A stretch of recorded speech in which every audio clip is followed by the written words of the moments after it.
Mesdames, Messieurs, bonsoir. Merci de votre fidélité à ce rendez-vous. 4 octobre, le débat politique, 4 invités ce soir. Comme il est de coutume, on va évidemment s'interroger, parler des questions locales, s'inspirant peut-être de ce qui se fait ailleurs.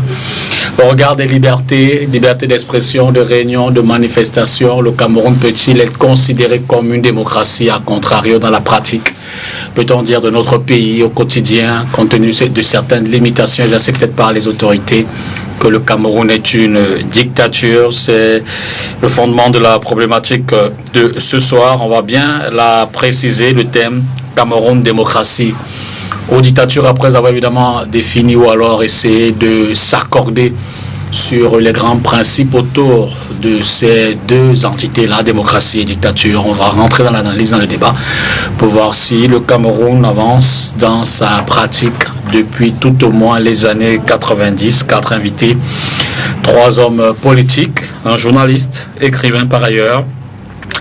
D'abord le MRC, représenté ici ce soir par Fossing Zodjou. Bonsoir. Bonsoir Monsieur Jupiter Tongo, bonsoir à tous les panélistes et ainsi aux téléspectateurs de STV, surtout ceux qui regardent le programme 4 sur table, puisque c'est une émission, certes c'est la première fois que j'arrive sur ce plateau, mais il faut le dire, c'est un programme que je ne loupe pas. Je vous en remercie énormément. Juste à votre droite, Hervé Emmanuel, comme bonsoir. Bonsoir Jupiter, bonsoir à tous les téléspectateurs. Du RDPC, à ma droite, Dikou Mbonjo, bonsoir. Bonsoir. Du Manidem, et puis André-Marie Dibamou, il est journaliste, il a quand même également écrit un ouvrage, je peux voir plusieurs ouvrages, c'est le dernier. C'est le cinquième. Le cinquième. C'est pas lui là. Mais pourquoi vous avez choisi celui-là pour venir avec celui-là? Non, en fait, c'est qu'il parle de démocratie en réalité. Je peux voir au moins le titre? Non, c'est pas le vôtre. Il vient avec le Ah d'accord. Mais merci, bonsoir, bonsoir Monsieur Dipita et bonsoir à tous les nombreux téléspectateurs de Vision 4. C'est une émission culte et d'avoir en face de moi Monsieur. Vous avez dit Vision 4. Je veux dire. Vous m'imposez de dire bonsoir à mon ami Ernest Obama. Mais c'est pas plus mal, hein. C'est dans la grande famille de la communication. Je suis vraiment très désolé. Vous sentez alors c'est l'émotion. J'ai en face de moi un monument de l'espace public médiatique. Et vous êtes intimidé dès l'entrée. Vous êtes également une star de l'espace public médiatique. J'ai 2 hommes politiques de haute facture. Donc vous comprenez que je suis un peu ému. C'est pas la première fois, mais ça arrive aussi. Merci d'être parti de Yaoundé pour être ce soir-là avec nous. Et puis à Yaoundé justement, tout à l'heure, je crois à 22h, on aura Ile Kamga, vous le savez, il a fait beaucoup de recherches, il a fait des exposés d'ailleurs sur les questions de démocratie, de liberté. C'est un homme de la société civile, qui évidemment il va peut-être c'est l'un des meilleurs spécialistes du droit électoral au Cameroun, mais il a beaucoup travaillé sur les questions, électorales. On va la voir tout à l'heure à 22h. Il va également nous apporter son analyse de la problématique de ce soir. Derrière la transition, on rentre dans le débat. Il y a d'ailleurs un parti politique, l'offre orange. Alors, démocratie, dictature, où en est-on avec ces deux? Dikou Mbonjo, je rappelle quand même que, bon, je veux dire, le Manidem, c'est beaucoup de l'UPC aussi. Hein. Ouais, vous avez un peu la même idéologie. Nous sommes nés de l'UPC. Vous êtes des UPCistes. Alors, cette thématique, cette problématique-là, comment vous la concevez, comment vous l'interprétez, comment vous la vivez? Si on peut vous demander un aperçu, une définition. Elle m'embête un peu, parce que cette opposition entre dictature et démocratie est plus une affaire de théorie que de pratique. Vous avez bien fait de rappeler que nous venant de l'UPC, nous sommes des marxistes. Et en tant que marxistes, nous disons la dictature du prolétariat, c'est ça la démocratie. Wow. C'est-à-dire un système politique où l'essentiel est fait pour la majorité et satisfait les intérêts de la majorité, et où cette majorité de la population-là a les moyens de contrôler non pas les projets, mais la réalisation des projets, pour voir si ça répond à leurs préoccupations ou non. Nous restons dans l'erreur de croire que c'est quand on a la possibilité, quand le plus grand nombre a la possibilité de contrôler l'action directe de la politique qu'on fait la démocratie. Pareil, sinon, on fait du bavardage. Et vous, bon, d'accord. Donc, si on ne fait pas attention, on risque de rester dans un débat purement théorique où on récite des choses et qu'on ne confronte pas avec la réalité. Et la réalité, la démocratie, c'est quelque chose de très vivant. Hervé Emmanuel. Ben, écoutez, moi, vous pouvez, du point de vue marxiste, dire ce que c'est que la démocratie ou ce que c'est que la dictature par opposition à la démocratie. Moi, je dirais globalement que du point de vue libéral social que je suis, la démocratie, c'est le respect des droits des minorités. C'est-à-dire que quand le peuple souverain s'est exprimé, il faut qu'on préserve les droits de ceux qui ne sont pas dans la ligne de la majorité. Donc, évidemment, je suis aux antipodes de ce point de vue, parce que j'estime que la majorité qui n'intègre pas les droits et les libertés des minorités, c'est une forme de dictature. Alors, maintenant, qu'est-ce que c'est que la dictature? C'est le non-respect de la loi, de l'état de droit, du cadre de la loi, des libertés, et puis liberté d'expression, liberté d'organisation, de manifestation. Évidemment, nous sommes devant une évolution d'une situation où la démocratie, c'est pas l'absence d'état de droit, ni l'absence d'ordre public. Donc là, nous allons débattre d'une façon très intéressante à mon avis, parce qu'aujourd'hui, il y a un retour de bâton. Vous voyez qu'en France, on vient d'introduire les lois anti-casseurs. Donc aujourd'hui, c'est un débat, je ne dirais pas comme du coup Mamodio, c'est pas un débat de puritanisme ou de naïf. C'est la confrontation à la réalité que nous sommes dans une société conflictuelle et que comment l'État peut faire en sorte que chacun garde ses droits dans cette société de conflit en faisant en sorte qu'il n'y ait pas de débordement, qu'on ne casse pas le thermomètre. Voilà, à mon avis, la question politique qui est essentielle aujourd'hui. Fosine, sur votre définition que vous donnez de la démocratie, on va commencer par cela. Déjà, la démocratie, pour moi, c'est tout simplement le respect des règles qu'on s'est fixées soi-même. C'est tout. C'est-à-dire que lorsqu'on se fixe des règles, lorsqu'on vote des lois, qu'on les promulgue, et qu'on ne respecte pas soi-même, on est un dictateur au-delà de toute autre définition qu'on peut donner à la démocratie, puisque c'est un terme aujourd'hui où plusieurs scientifiques des sciences politiques ne s'accordent pas, vu les multiples mutations, transformations, changements, les situations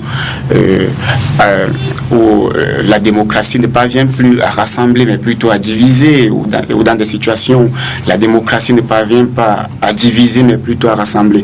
Mais pour moi, une société fonctionne lorsque les gens acceptent unanimement de se fixer des règles, et puis toute personne qui respecte ces règles-là est démocrate. Bon, maintenant, de l'autre côté, si tu ne respectes pas la règle que tu te fixes toi-même, et que celui avec qui tu as écrit la même loi décide donc de contester, de t'attaquer, alors c'est qu'il revendique la restauration de la démocratie que vous vous êtes fixée. André Marie.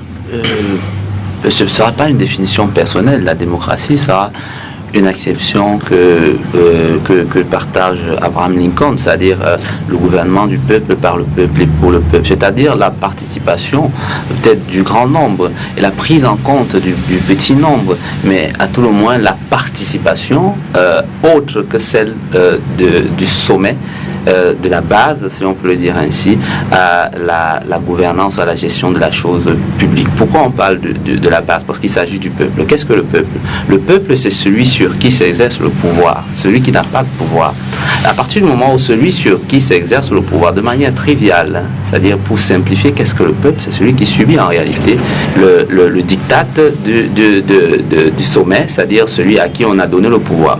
Pour éviter encore le débat d'école, c'est-à-dire d'un côté vous avez une perception marxiste qui tend vers le léninisme, c'est-à-dire la mort de la minorité gouvernante ou forte, par une suprématie réelle ou supposée de la majorité, une majorité qui serait à un moment donné silencieuse et inerte. D'un autre côté, vous avez une position de Thomas Hobbes et de Machiavel de la démocratie, c'est-à-dire qu'une fois que le peuple a donné son pouvoir, il n'a plus rien à dire. C'est-à-dire qu'il ne revient plus, il exerce ce pouvoir, mais à travers des personnes que lui-même a choisies. Mais maintenant, ces deux écoles se confrontent, vous voyez, s'affrontent même à la limite, c'est-à-dire que il y en a qui estiment que chaque fois que le peuple a donné le pouvoir, ça c'est les marxistes, il peut à tout moment le reprendre. Et à ce moment, les mouvements, les manifestations prennent un sens, parce qu'à ce moment, le peuple dit, je vous ai donné le pouvoir, mais je peux le prendre à tout moment.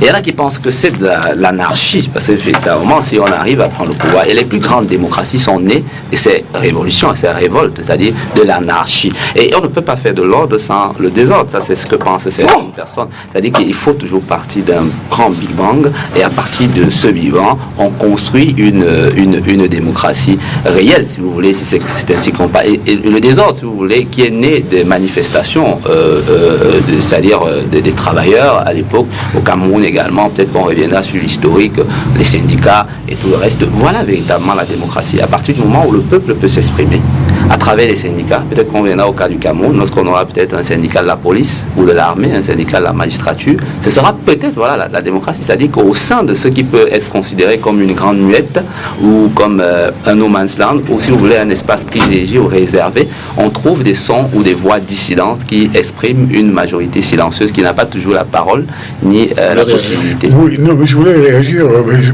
On voulait éviter un peu les laboratoires, le langage de l'université, mais on est obligé quand même. André Marie est un ancien de l'ERIC. Hein. Voilà, je sens que ça fait un peu... C'est un diplomate. Non, oui, on est obligé de revenir quand même sur des normes que nous pouvons partager. Sinon, ça va aller dans tous les sens. D'abord, moi, je ne suis pas d'accord parce que je pense que c'est le peuple qui est souverain. Il est un souverain permanent. Il donne une délégation qui est momentanée, qui est séquencée dans le temps. C'est ce qu'on appelle le calendrier républicain. Vous êtes marxiste. Le peuple est souverain. Vous êtes marxiste. Pardon? Vous êtes marxiste alors? Ah ben, je le découvre à 66 ans, c'est une bonne nouvelle. Bon, alors je peux continuer s'il vous plaît. Allez-y. Donc, je pense qu'il faut faire extrêmement attention pour dire qu'en fait, que le pouvoir s'exerce contre le peuple. C'est pas exact. Dans la démocratie, le peuple souverain délègue à différentes responsabilités l'exercice de sa souveraineté à des gens. Ils doivent rendre compte. Et c'est la raison pour laquelle on dit que lorsqu'on bloque, par exemple, l'expression du peuple, à ce moment-là, on devient un antidémocrate. On n'est même pas dictateur. La dictature, évidemment, on peut être un peu plus à l'aise d'accord là. La dictature, c'est le fait qu'il n'y ait pas de règles de droit et que le souverain, qui est le peuple, n'ait pas son mot à dire, que un homme ou un groupe d'hommes confisque le pouvoir qui est en fait celui du peuple. Nous ne sommes pas dans ce cas au Cameroun. Quant maintenant à l'assertion de monsieur André Marie, qui souhaite qu'il y ait les syndicats dans la police, à la gendarmerie. En fait, il voulait exprimer Pourquoi pas les syndicats de prêtres, par exemple, tout ce qu'on voit là, qui vivent actuellement, il pourrait avoir des syndicats de prêtres pédophiles et ceux qui ne sont pas pédophiles. Donc, si vous croyez que le thermomètre pour l'évaluation de la liberté, c'est le fait que les gens soient en syndication, donc soient en ligue, c'est votre droit. Mais moi, je pense que la loi fondamentale, comme disait mon voisin de gauche, doit être respectée. Par exemple, si elle encadre les manifestations, il ne faut pas casser les ambassades. Et quand vous cassez les ambassades, alors que vous avez été battu aux élections, vous n'êtes pas un démocrate. Alors, oui, vous voulez réagir? Je vais réagir rapidement. Vous savez, ce qui me plaît sur M. Emmanuel Ngom, Hervé Emmanuel. J'ai un prénom composé. Voilà. C'est là où il avait envie de chuter depuis le début. M. André Marie Adjimamou lui a donné une occasion de le faire. Il dit, si on respecte la loi fondamentale, on est démocrate. Et après, il dit, mais au Cameroun, nous sommes des démocrates parce que, semble-t-il, selon lui, que nous respectons la loi fondamentale. Merci, si vous êtes mon alors, j'ai 2 fois le temps de parole, c'est bien. Ok, il dit également que non, mais si les manifestations ont pour objectif de détruire les ambassades... Non, de violer la loi. Oui, comme détruire les ambassades, vous n'êtes pas démocrate. Oui. Alors, Quand vous parlez du cas du Cameroun, allons-y. La loi fondamentale, est-ce qu'elle est respectée? La réponse est oui, et quand il s'agit d'un groupe de personnes, et elle est violée quand il s'agit d'un autre groupe. Ce groupe s'appelle... Là, je voudrais connaître le groupe de personnes. Non, notez vos réactions. Quand vous avez parlé des casses d'ambassade, moi je n'ai pas réagi. Je allez-y, pouvais vous allez-y. demander que vous parlez de quelle ambassade. Mais non, je pouvais vous demander de quelle ambassade. Je pouvais vous demander de quelle ambassade vous parlez. Mais j'ai pris la peine de vous écouter. Vous avez chuté là. Et puis, moi je reviens en disant, pour le cas du Cameroun, par exemple, j'ai dit à l'entame de mes propos que la démocratie, c'est le respect des règles qu'on s'est fixées soi-même. Et lorsque les règles qu'on s'est fixées soi-même sont violées, les mêmes gens qui les ont fixées et qui se sentent violés s'engagent à une contestation et qui est une action démocratique. C'est de ça qu'il est question. Alors, pour le cas du Cameroun, pour le cas espèce, pour ce qui est de la loi fondamentale, nous ne sommes pas en démocratie. Donc, oui, la dérive que je craignais, on est en train d'y aller. Et les compas ont dit des choses, des tas de choses sur la démocratie, et à la limite, on ne parle pas de la démocratie. La démocratie est quelque chose, si on veut être un peu sérieux, d'extrêmement concret. Il s'agit fondamentalement de trois choses. La première, on peut l'appeler comme on veut, loi fondamentale, ceci, mais c'est ce qui nous réunit dans un pays. Dans un espace. C'est un espace. C'est la première chose. Alors on dit, c'est l'intérêt général. Comment se forme l'intérêt général? Et là, c'est là où, quand on est à réciter les choses des laboratoires, on se perd un peu. C'est les ouvriers et les paysans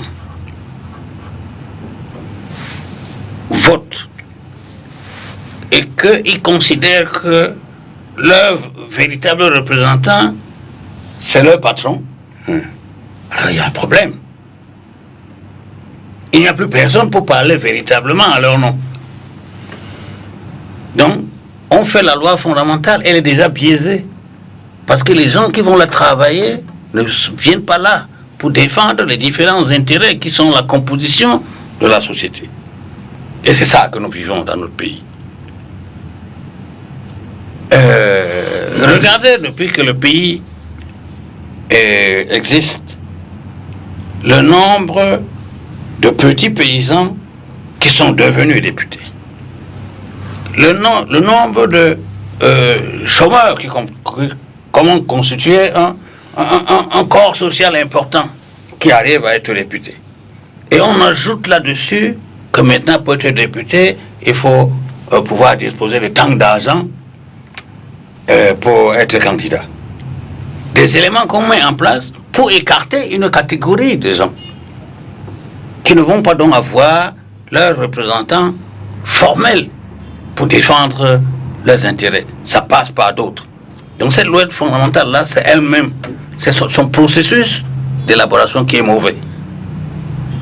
Hein? Donc, je parle de trois choses. La première chose, c'est ça, ce qui nous met ensemble.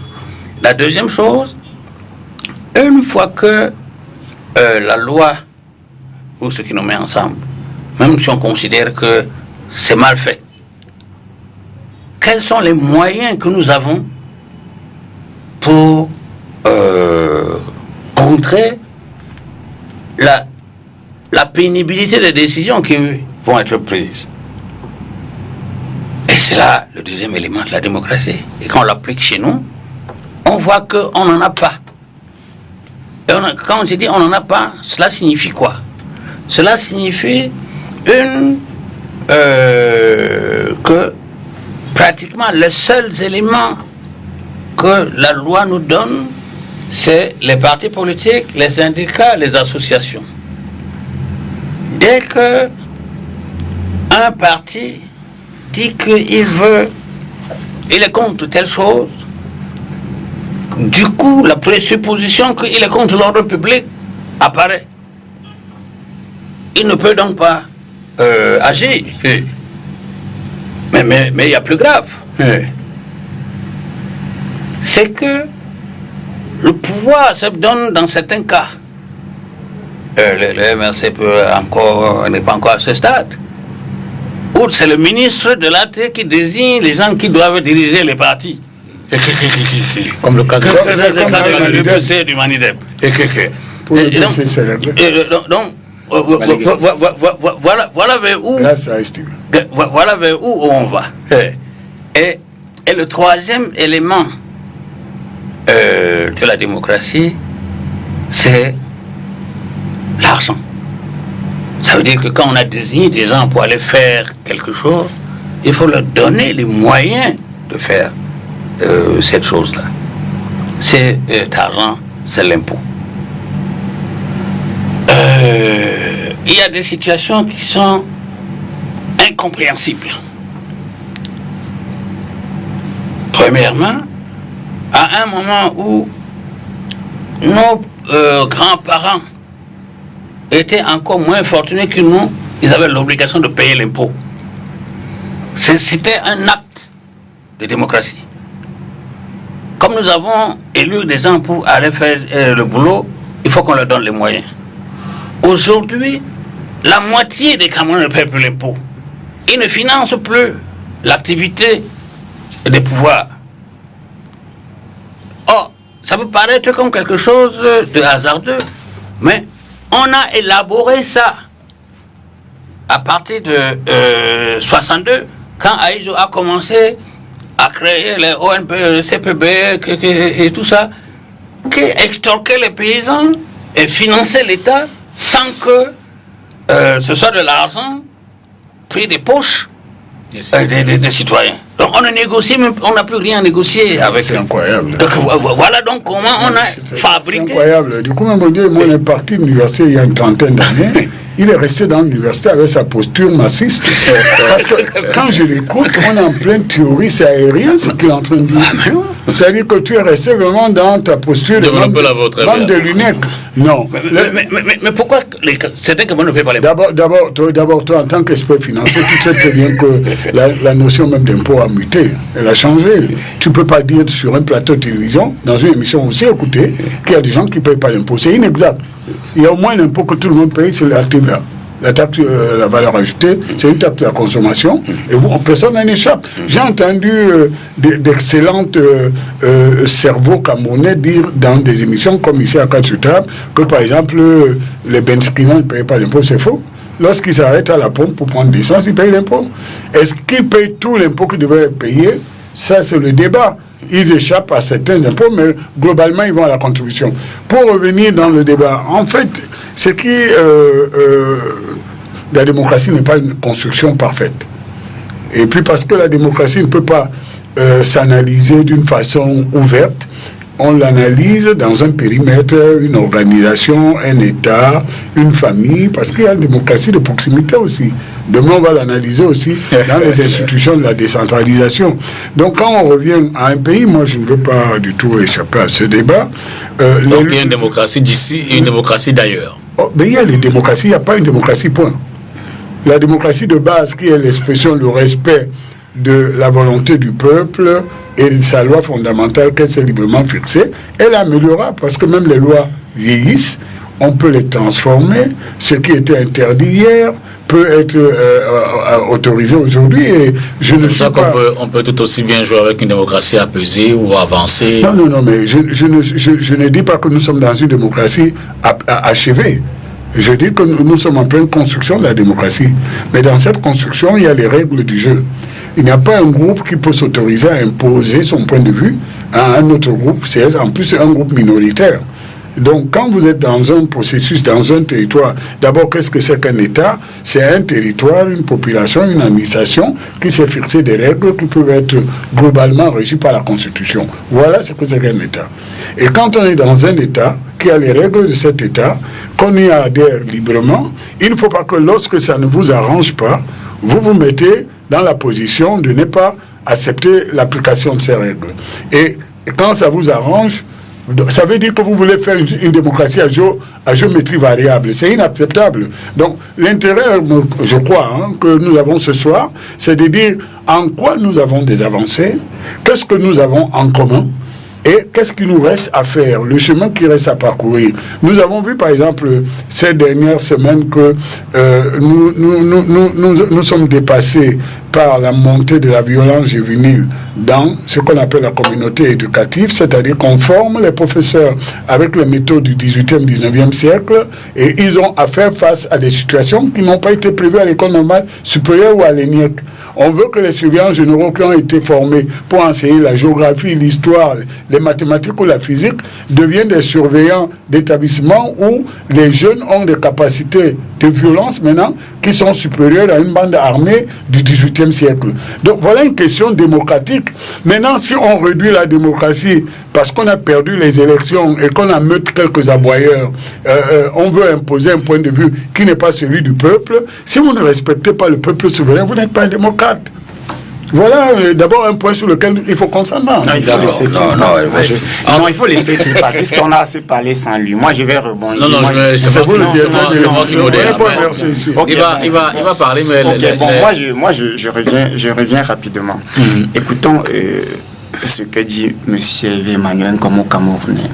La démocratie se définit par zone géographique. Non, je dis c'est dans un espace. Oh, mais c'est la même chose que ça veut dire. Oui, c'est la même chose que ça veut dire. Ça veut dire qu'elle a une définition dans un territoire. C'est ça que ça veut dire. C'est pas vrai. Oui, mais dites ce que vous voulez dire exactement. Alors, ce que j'ai voulu dire, c'est que la démocratie fondamentale est théorique, mais dans son exercice, c'est dans un espace qu'on analyse si elle avance ou qu'elle avance. Non, la question alors sur la table n'est pas celle de savoir si notre démocratie avance ou pas. Regardons là, c'est écrit Cameroun, démocratie ou dictature. Vous n'allez pas changer la thématique. La thématique, c'est laquelle? Cameroun, démocratie ou dictature, et non Cameroun. Est-ce que la démocratie avance? Non, attention. Allez-y. Là, c'est pas question d'université. Moi, je n'ai même pas fait les bancs, mais je me défends. Alors, voilà ce que je dis. Si nous nous fixons des lois et que nous ne les respectons pas, nous, le peuple, voilà, et que nous ne les respectons pas, nous ne sommes pas démocrates. Si nous donnons mandat à quelqu'un de nous représenter et que cette personne ne respecte pas la loi, pour que nous soyons démocrates, il va falloir que nous lui demandons de respecter. C'est-à-dire que si celui à qui nous avons donné mandat ne respecte pas la loi que nous nous sommes fixés et que nous nous taisons, nous ne sommes pas démocrates. Il faudrait qu'on se comprenne. L'abstention n'est pas dans la démocratie. Oui. L'abstention n'est pas dans la démocratie. Je dis ceci. Attention à ce que vous dites. Il ne s'agit pas d'abstention, mais d'abandon. Il s'agit d'abandon, pas d'abstention. C'est-à-dire, vous avez demandé à quelqu'un de faire la peinture sur votre maison, vous vous êtes arrangé. Quand il ne fait pas, vous vous taisez. Il ne s'agit pas d'abstention, mais d'abandon. Je reviens dans le cas espèce du Cameroun. Regardons, puisque depuis on parle de perdre les élections, activer un groupe de personnes qui ne représentent rien. Je prends un cas simple. Regardons comment un mandat de perquisition s'est transformé en un mandat d'amener. C'est pas une démocratie. Il s'agit et les gens débattent dans un domicile privé où les gens tiennent des réunions. Ils disent, nous sommes venus perquisitionner. On leur laisse le soin de fouiller toute la maison. Ils n'ont même pas déjà dit qui leur a mandaté, mais on leur laisse peut-être parce qu'ils se représentent au nom de tel ou de tel. Ils finissent de perquisitionner et ils arrêtent tous ceux qui sont dans la maison, même la ménagère, embarquent dans des véhicules, direction la capitale. Arrivé à la capitale, une autorité administrative signe un mandat de dépôt hors de sa zone de commandement. Alors, si nous sommes en démocratie, dites-moi comment interpréter cette situation en démocratie. Moi, je n'aimerais pas qu'on tergiverse sur des mots qui ne servent pas. J'aimerais qu'on prenne des exemples palpables. Parce que c'est un débat que les Camerounais écoutent. Et l'important, c'est de les édifier sur ce qui se passe dans notre pays pour savoir si nous sommes une démocratie ou une dictature. Et vous réagissez et puis on va prendre André Mané. Non, mais j'ai beaucoup de respect pour M. Fortin, que je ne connais pas. Mais je crois qu'il est en train de ramener le débat à un niveau qui n'est pas celui qu'on espère ce soir. C'est-à-dire que par les faits divers, il veut nous dire ce que c'est qu'une démocratie. C'est ce qu'on appelle le syllogisme, je m'excuse, c'est une erreur de raisonnement en grec. On voulait savoir une démocratie, on définit ce que fondamentalement c'est que la démocratie. Évidemment, dans sa mise en œuvre, il y a des gens ou des groupes qui peuvent essayer de tricher avec, qui biaisent ou qui ne respectent pas la loi. Nous sommes d'accord que ce n'est pas quelque chose d'acceptable. Mais ce sont des faits divers. Ce qui est fondamental, qu'est-ce qui est prévu? Maintenant, vous avez pris un cas concret. Je ne suis pas l'avocat. D'abord, l'administration n'est pas un organe de base du RDPC dont je suis membre. Et donc, je ne réponds pas des dysfonctionnements ou du fonctionnement de l'administration. C'est l'administration camerounaise dont nous parlons du Cameroun. Il faudrait que ça soit précisé. Nous parlons du Cameroun. Allons-y. Bon, d'abord, vous n'étiez pas à cette réunion, sinon vous ne serez pas assis là. Et vous n'avez pas... C'est pas un pic entre vous. Non, c'est pas entre nous. Vous développez. Je trouve plutôt sympathique. On se parle franchement. Pour une fois qu'on peut se parler sans qu'on jette les pierres, qu'on se jette les pierres.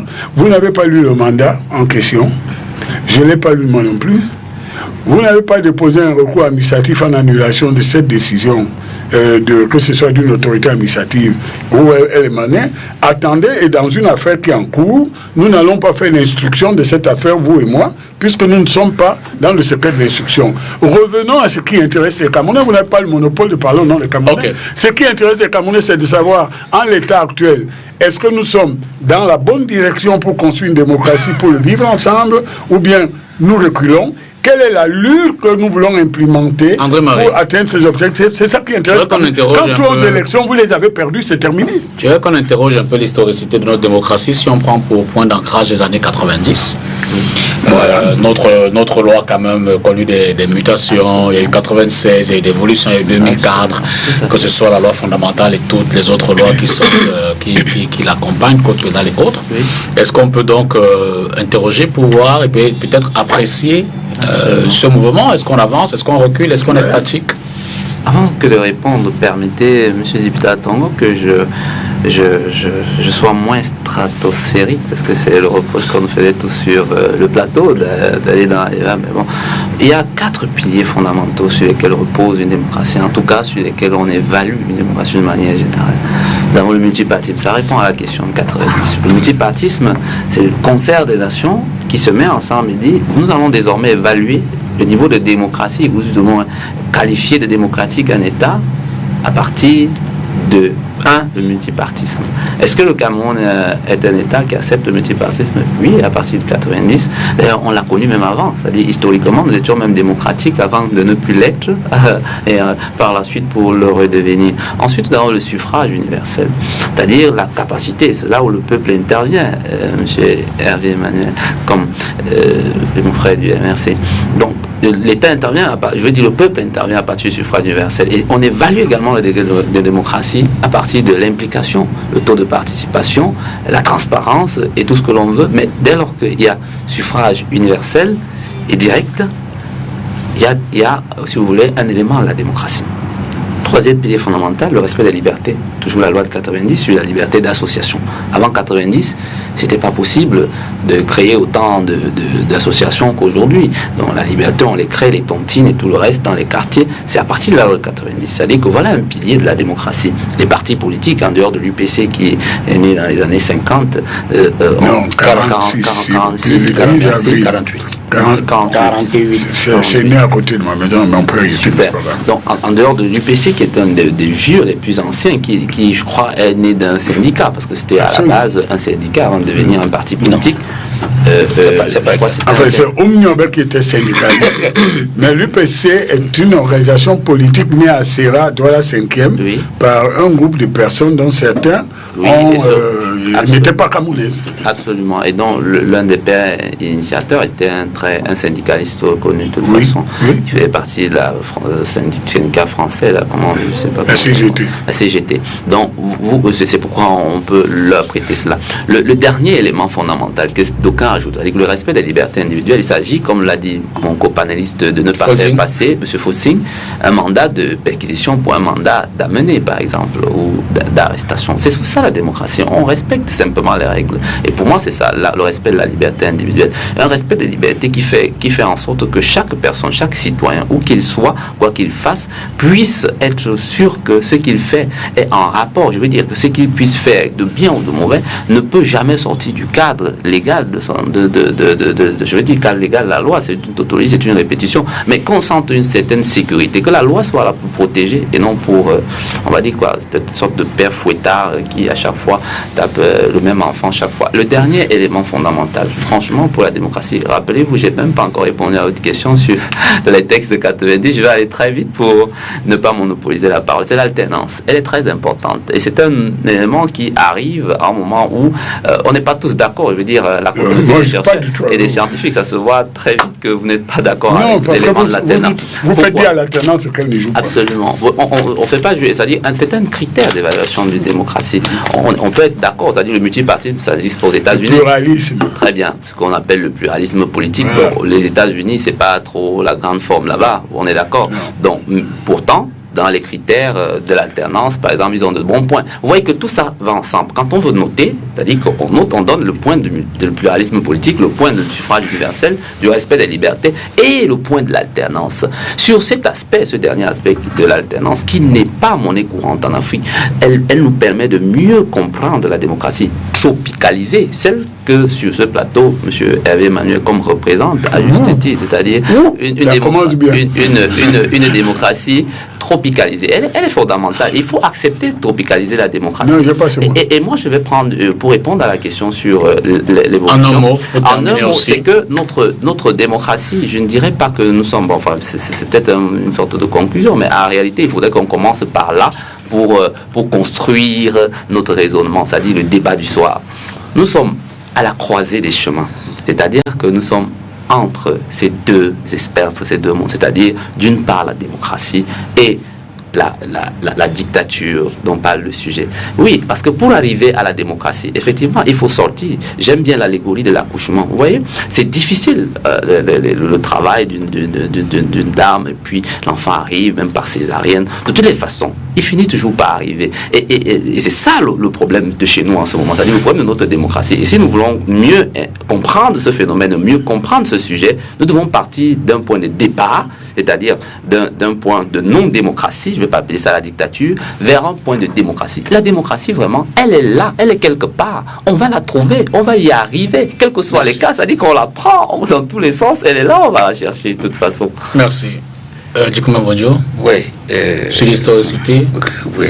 J'ai dit, d'abord, je ne comprends pas pourquoi c'est à partir de 80 que... Le retour au pluralisme politique, simplement. Que nous avons connu le pluralisme politique en 1962, quand Aïdjo a relégalisé... Je retire le point d'ancrage. Je vous laisse analyse. A relégalisé l'Union de population du Cameroun.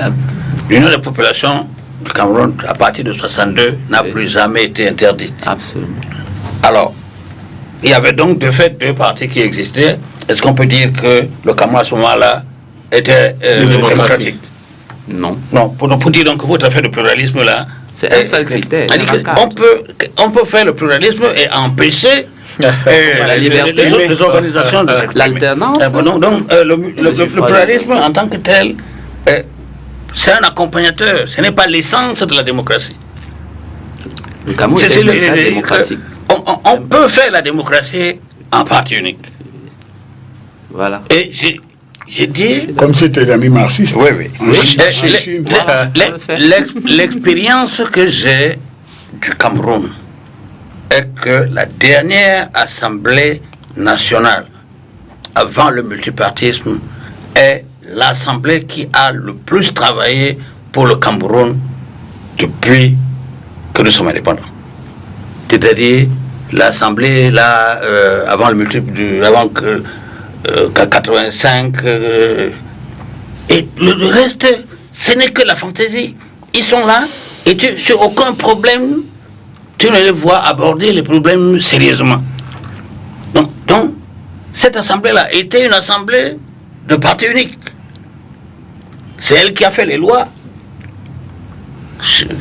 fondant les libertés. Je vous comprends pas. Vous êtes nostalgique de cette époque? Non, il est dans... Je suis en train de démontrer que les éléments que vous avez positionnés comme étant ceux qui doivent permettre de qualifier la démocratie ne valent rien. Oui, vous avez lu ça dans quelques magazines et il faut faire attention. La démocratie, c'est les trois choses dont j'ai parlé tout à l'heure là. Pourquoi est-ce que c'est ta position qui est l'évangile? Non, parce que elle... serait l'évangile? Non, elle n'est pas l'évangile, mais je défie n'importe lequel d'entre vous de dire qu'on peut faire la démocratie sans ça. Et je reviens sur un élément que Hervé a utilisé tout à l'heure, que l'impôt a muté. On disait la même chose. Il a muté pour qu'il ne soit plus dépendant de la volonté populaire. C'est pour ça que quand tu vas acheter du pain, tu payes l'impôt, alors que l'essence de l'impôt, c'est que chaque individu... Et la capacité à manger du pain. Non. Finance la politique qu'il a choisie. C'est ça le sens de l'impôt. Ce n'est pas que si on récupère l'argent du pétrole que nous avons tous, pour lequel nous attendons des choses, et qu'on finance le budget de l'État, c'est qu'on a payé l'impôt. Non, ce n'est pas ça. L'impôt, c'est un acte individuel. C'est comme on s'inscrit à l'école. C'est comme ça que l'impôt se définit. Les autres choses, c'est les manœuvres pour empêcher que le pouvoir ne dépende des populations, du peuple qui lui a donné le mandat. Oui, moi, je vais d'abord revenir rapidement sur le développement de M. Djibamou, qui est d'ailleurs un développement, je dirais, très académique et que nous avons tous lu ou appris quelque part dans un salon, on ne sait où, même si M. Emmanuel m'a demandé dans quelle université. Nous avons tous lu quelque part au quartier, dans la rue, sur un bout de papier. En fait, le véritable problème, et c'est justement où le peuple n'a jamais été édifié, c'est que si on s'attelle uniquement sur les piliers de démocratie et qu'on fait croire au peuple que lorsque ces 4 piliers sont en place, nous sommes démocratiques, il y a risque de manipulation. Je m'explique. S'il faut évaluer la démocratie sur la base des 4 piliers, pourquoi les 4 piliers? Commençons par le pluralisme politique. On accepte ce pilier.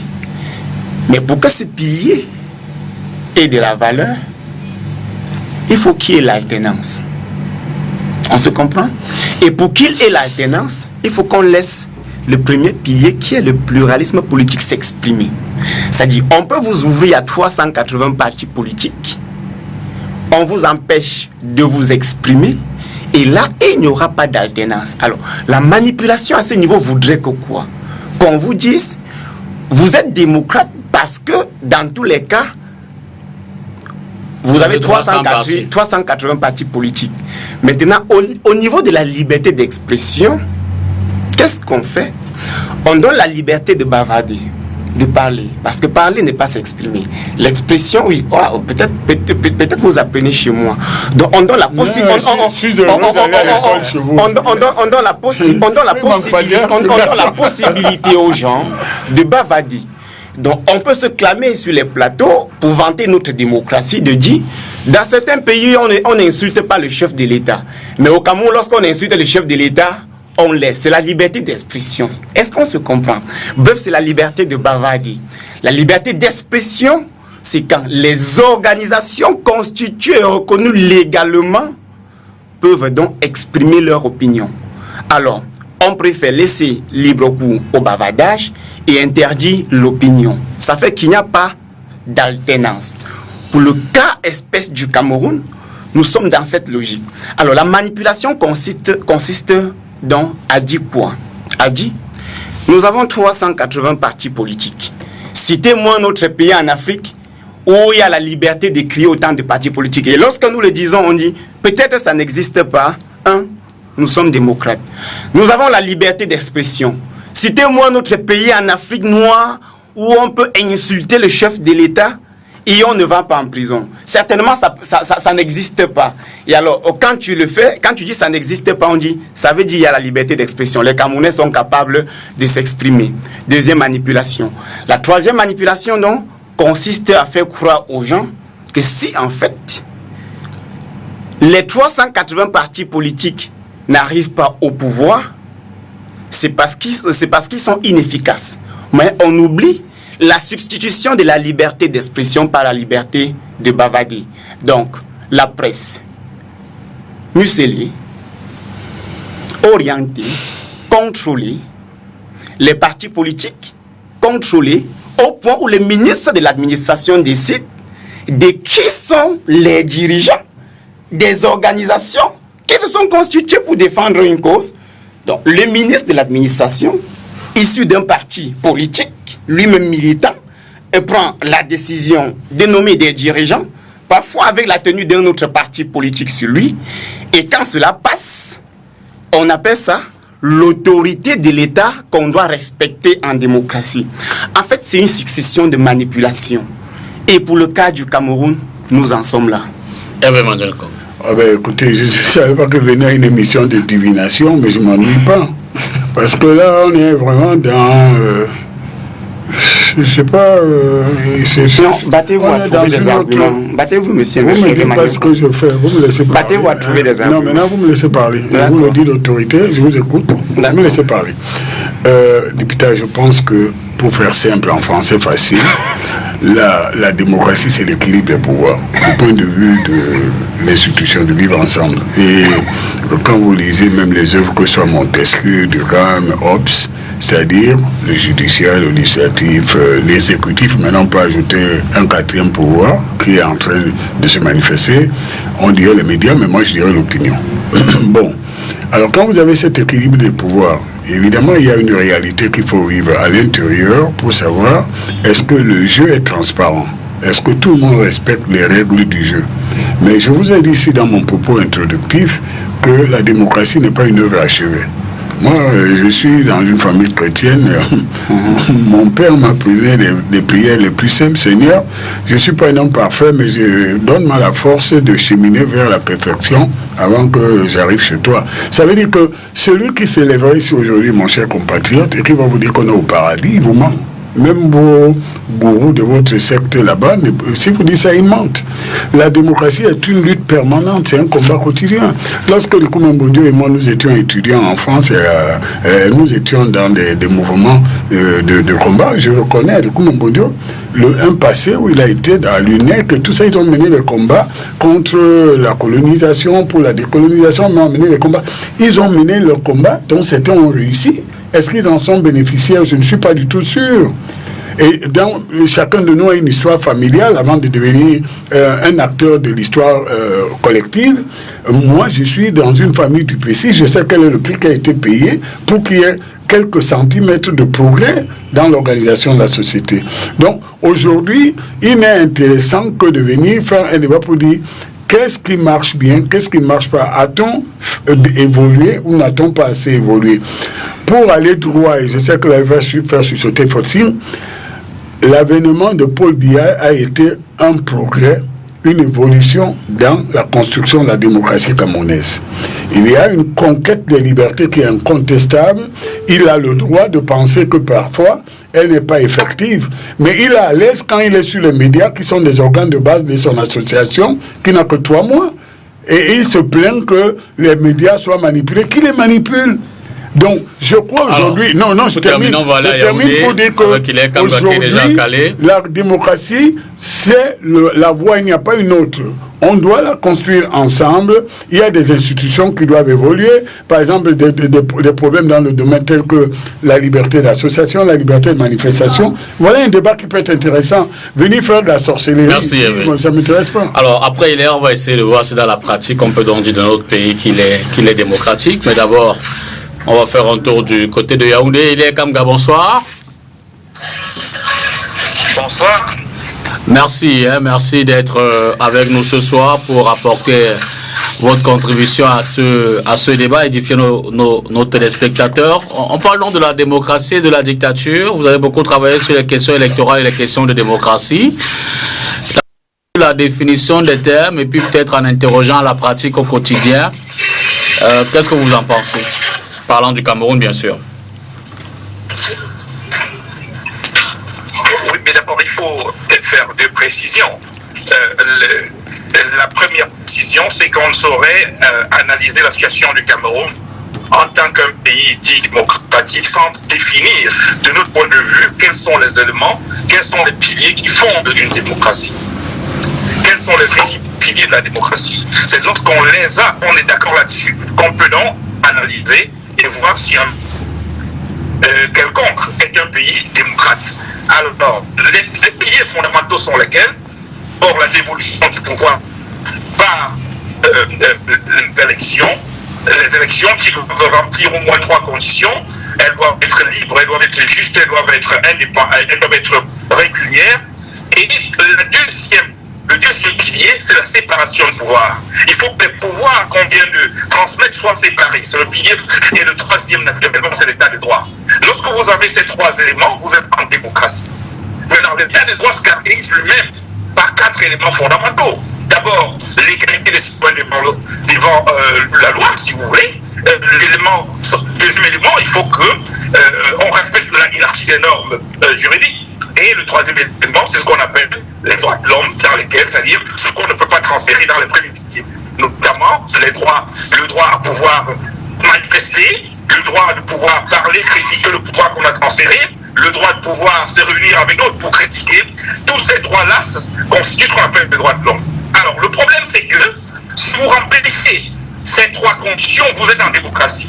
Mais un autre terme parce que si vous ne les remplissez pas, vous êtes dans ce qu'on appelle la dictature. Mais il y a entre les deux une autre situation qu'on définit généralement par ce qu'on appelle la démocrature. La démocrature qui est à cheval entre une démocratie et une dictature. Dans le cas d'une démocrature, par exemple, on a l'ensemble des éléments dans les têtes. Mais le pouvoir exécutif utilise son pouvoir de manière transcendantale pour s'accaparer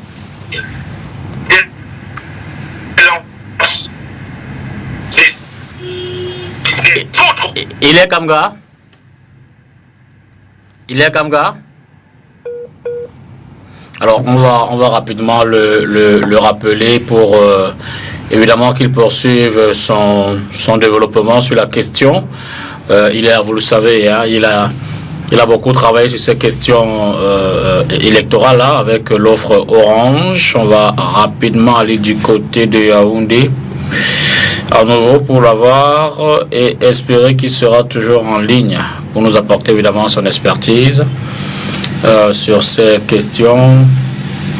Le temps qu'il soit en ligne, évidemment qu'il développait sur les différents piliers qu'il considère comme étant en principe ceux qui doivent permettre à un pays de déterminer sa démocratie ou non. Allô? Oui, alors je vous écoute. Voilà, on a eu des soucis tout à l'heure, vous êtes à nouveau en ligne. Oui, j'étais en train de conclure sur les concepts en rappelant que la démocrature est donc cette situation où on est à cheval entre la démocratie et la dictature. Et à ce moment-là, on ne parle plus de démocratie fondamentalement, il y a ce qu'on appelle la dictocratie. C'est-à-dire qu'un dictateur se sert de l'ensemble de l'encadrement juridique affiché en disant nous sommes en démocratie, mais à la réalité, il n'y a pas une expression réelle de la démocratie. Quand j'ai fini de dire cela, il est indiqué de s'interroger sur la position du Cameroun par rapport à ces différents concepts. Lorsqu'on sait par exemple que le législatif au Cameroun ne peut plus s'exprimer de manière réelle et que le processus de construction du droit, même du droit, la mécanique de dévolution de pouvoir est récupérée par le pouvoir exécutif qui l'exerce à travers un parlement obèse, à ce moment-là, on peut déjà dire que, à la réalité, la séparation constitutionnelle du pouvoir n'est qu'une vue de façade. C'est déjà un premier élément qui caractérise ce qu'on appelle la démocrature. Lorsqu'on est dans un pays où il y a une affirmation interne des droits de l'homme, notamment dans la Constitution, où l'ensemble des instruments ont été carrément constitutionnalisés, et où en même temps on a reconnu la valeur de la norme internationale qui m'a ratifié c'est-à-dire la prééminence sur la Constitution, mais qu'en même temps, un élément du pouvoir exécutif peut décider par lui-même et contre le cadre légal si l'expression, par exemple, des droits de manifester peut être exercée ou pas, si l'expression de droit de se réunir ou alors même de s'associer avec d'autres, le droit d'association peut se faire, comme on a le cas aujourd'hui avec les interdictions quasi généralisées des manifestations de l'IMRC. À ce moment-là, on a un deuxième indicateur qui montre que le pouvoir exécutif s'est accaparé le troisième pilier, c'est-à-dire l'état de droit. Et dans ces conditions-là, il est malvenu et scientifiquement inacceptable de continuer de dire que nous sommes en véritable démocratie. Toutefois, on n'est pas en dictature, mais en démocrature. Merci, Hilaire. Vous nous apportez un terme. C'est le sens unique, on ne peut pas lui poser la contraire. Non, oui, justement, il intervient là plutôt dans sa position d'expert. Ah, d'accord. On peut réagir après. C'est un ami, bon, donc je pourrais lui dire qu'en tant qu'acteur politique, il ne peut pas nous imposer son point de vue, quelle que soit l'excellence de son analyse. Donc, mon cher Hilaire, il faudrait que tu acceptes la contradiction. C'est un ami. Merci. Moi je dirais plus. C'est-à-dire que dans la démocratie, il n'y a que les institutions. Il n'y a pas le peuple. Donc, une fois que les institutions sont équilibrées, le peuple lui n'a plus rien dit. Il est une réaction à la remarque de Dikoum Mbodjo, pardon. Non, si, donc je dis une remarque immédiate dans la définition, si vous permettez. Oui, allez-y. Non, si vous permettez, non, je ne suis pas, on n'est pas en contradiction. J'indique ici, dans cette définition, qu'il faut d'abord comprendre que c'est le peuple qui est souverain. Ah, d'accord. Le peuple est souverain et c'est donc le peuple qui se dote d'institutions. Et comment ça se manifeste donc qu'il est souverain? Il va falloir comprendre l'origine de cette conception. Que ce soit à travers Rousseau, où il estime qu'il faut transmettre le pouvoir à un individu et donc on ne peut plus le récupérer, mais on va comprendre que ces théories ont été revues par des gens comme John Locke qui ont pensé qu'à la réalité, on transmettait le pouvoir pour une période donnée qu'on appelait le mandat, et à la fin du mandat on peut récupérer. Donc c'est le peuple qui reste. Et même après lui, on a eu des gens comme Thomas Hobbes qui sont revenus nous rappeler qu'à la réalité, le peuple souverain gardait le contrôle sur le pouvoir. Ça veut dire qu'avec les Hobbes et autres, mais comment donc que le peuple souverain peut le récupérer avant terme de pouvoir. Nous sommes d'accord. C'est celui qui est au centre et c'est lui justement qui s'exprime à travers ce qu'on appelle l'état de droit. Donc le peuple est le seul souverain. Et d'ailleurs, je conclue par là, il faut noter que le peuple, la valeur du peuple a été encore encadrée par la norme internationale, notamment à travers la Charte africaine de la démocratie, des élections et la gouvernance, qui reconnaît au peuple souverain la capacité de s'insurger contre un pouvoir qu'il a lui-même mis en place, si ce pouvoir, par des manipulations des droits électoraux ou de la Constitution, voulait se maintenir au pouvoir. Et dans le cas du Cameroun, c'est pratiquement le cas, puisque en 2012, on a manipulé les lois électorales pour se maintenir au pouvoir. Merci définitivement, Hilaire, de votre rapport. Bonjour, Hilaire.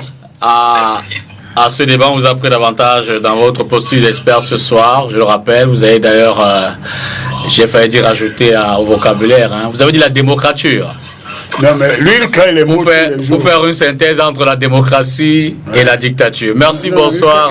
Mais c'est le meilleur à Yaoundé, à la prochaine, parce que nous sommes évidemment en train de travailler sur un projet d'émission. On espère vous avoir là-dedans. C'était donc Hilaire Kamga de l'Off-Orange, qu'on ne présente plus. Il s'est singularisé évidemment dans l'appréciation des questions de démocratie, des questions électorales, sur lesquelles il travaille énormément. Alors cela dit, on a essayé de définir et de s'accorder, je l'espère, sur les termes de la démocratie. Maintenant, on va peut-être être un peu plus pragmatique en observant ce qui se déroule véritablement chez nous dans l'exercice de l'application des lois relatives aux libertés, aux droits de l'homme, et partant pouvoir effectivement, si on va recadrer avec... on va rester dans la thématique de ce soir. Est-ce qu'à l'observation, dans la pratique quotidienne, au regard des piliers qu'on a essayé de définir, on peut donc dire de notre pays qu'il est sur le chemin, qu'il est en dehors, ou alors... du comment, bon Dieu? Je me jette encore à l'eau. Je pense qu'il n'est pas sur le chemin. Il n'est pas sur le chemin parce que on a consacré depuis 1958 la posture de Dieu ou de demi-dieu au président de la République. Donc on est dans un régime essentiellement présidentialiste. Cette posture-là fait que il ne se trompe pas. Dans une situation flagrante comme la crise anglophone, où il a été le technicien qui a fabriqué le faux référendum de 72. Quand les gens se réveillent... Le faux référendum. Oui, le faux référendum. Oui. Tu sais bien comment, dans quel contexte ce référendum-là s'est fait. Nous n'étions plus les gamins. Et donc, on l'a fait. Celui de 61 était le bon. Celui de 61 était déjà mauvais. Voilà. Celui de 72 était encore plus mauvais. Celui de 61, les Nigériens ont voté.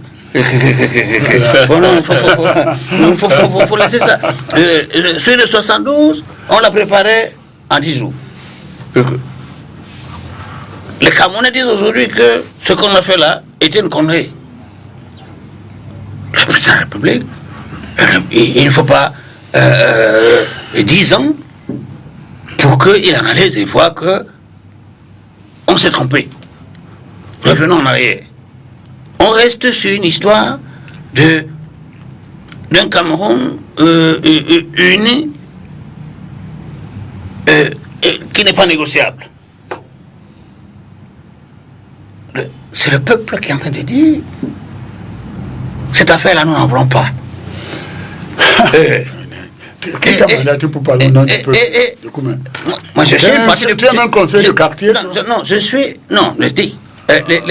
J'ai dit que l'une des personnalités politiques la plus connue, la plus écoutée au Cameroun aujourd'hui, c'est Oumoubé. Il n'a même pas eu un mandat de conseil municipal. Donc c'est-à-dire que quand on est dans ce contexte-là, des élections qui n'ont pas de sens, où les personnes qui vont voter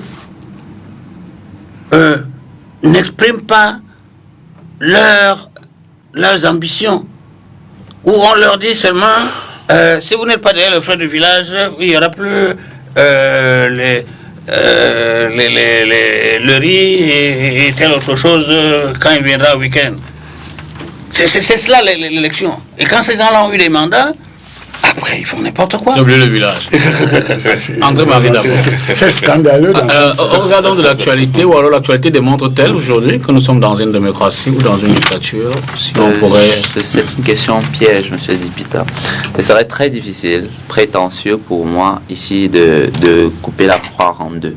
Je suis davantage du côté de monsieur Hilaire Kamga, pas avec son mot démocrature, mais je dirais que la démocratie, parce qu'il fallait s'entendre au départ, pour moi personnellement, c'est pas, je veux dire que c'est pas un processus en réalité, mais c'est pas non plus quelque chose qui est acquis définitivement.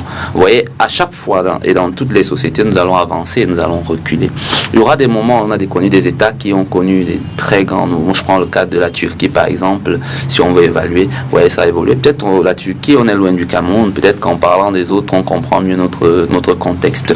Donc, on peut avancer et à un moment donné, on rentre en arrière. Parce que moi, l'allégorie de l'enfantement, c'est en réalité ça. Ça dit qu'on a un beau bébé qui s'appelle la démocratie, vers lequel tout le monde tend, y compris les États-Unis d'Amérique, que je connais un peu.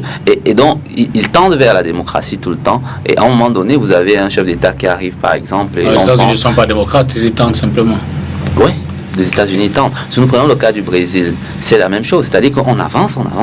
À un moment donné, vous avez Bolsonaro qui arrive et il met un certain nombre de cales et la communauté internationale et tout le monde vous dit non. Et un autre État, très récemment, un petit royaume de Fuji, je crois, qui a fait voter une loi récemment sur l'adultère et l'homosexualité, par exemple, qui a été... C'était un scandale au niveau international.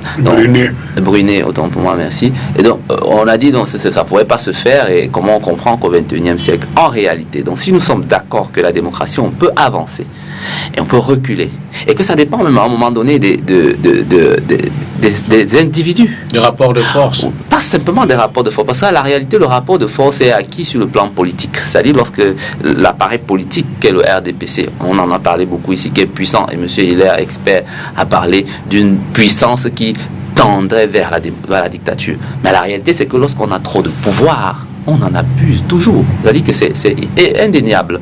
Donc, si nous sommes d'accord que ce n'est pas le RDPC, ou si vous voulez l'appareil politique en tant qu'une abstraction, une personnalité morale qui fait la chose, c'est l'individu. C'est-à-dire que c'est la morale d'abord de l'individu politique qui détient cet appareil, ou si vous voulez, qui représente cet appareil politique.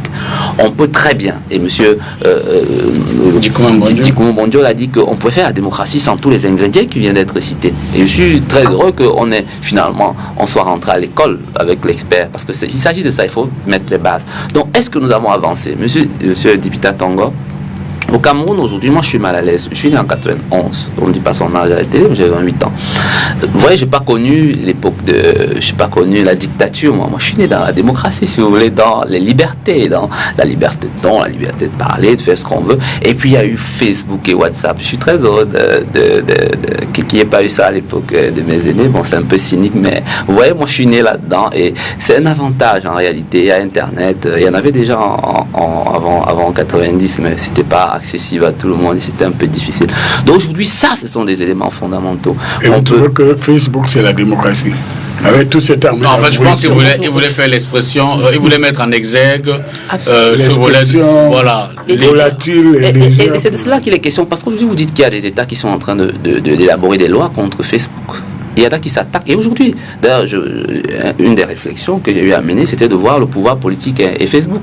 Vous savez très bien que Erdogan a repris son pouvoir à travers Facebook. Au Cameroun, il y a une loi sur Facebook. Et nous savons très bien qu'à chaque fois, dans certains États, pas au Cameroun, à l'approche des échéances électorales et politiques, Facebook est retiré. Ça veut dire que Facebook joue un rôle. Et en Chine, vous savez très bien qu'il n'y a pas de Facebook du tout.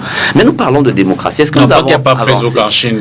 Il y a une restriction. Il y a une restriction. Donc, tout le monde n'a pas accès. C'est forte, mais... Elle est très forte. Donc, est-ce que nous avons avancé, M. Dipitako? Je vais dire que la question elle était compliquée, mais nous avançons progressivement vers la réponse à cette question. Et peut-être c'est même pas la réponse qui est plus importante, c'est la question. C'est-à-dire, est-ce que nous sommes en train de tendre vers ce que nous avons, c'est-à-dire la démocratie? Aujourd'hui, je suis mal à l'aise, je sors vraiment par là. Et peut-être c'est une fleur que je fais à mon ami pour lui dire que certainement c'est du fait de notre jeunesse, hein, véritablement. C'est qu'on a envie de manifester. En Algérie, c'est des lycéens. Ouais, on a envie de se dire, écoutez, on n'est pas très bien entendu. On a envie de se comprendre davantage. Et que cette démocratie que l'on demande aujourd'hui, M. Dipita Tongo, elle ne peut pas être menée par, excusez-moi le terme un peu, c'est un conflit de génération là, hein, par des personnes qui étaient dans la dictature. Là, vous voyez, faites du neuf avec du vieux, par exemple. Vous dites. Votre père a le même âge que vous. Par exemple, vous avez fait avec son âge. Je suis d'accord. Et ce que je veux dire, c'est que je prêche un peu pour ma chapelle. Et j'ai demandé d'abord d'être expliqué. Il regrette d'avoir été mis au monde par quelqu'un qui a le double. Pas du tout. C'est pas le sens de ma réflexion. Ce que je veux dire. Et c'est aussi ça la démocratie, c'est-à-dire la liberté de pouvoir dire ce que je pense au fond.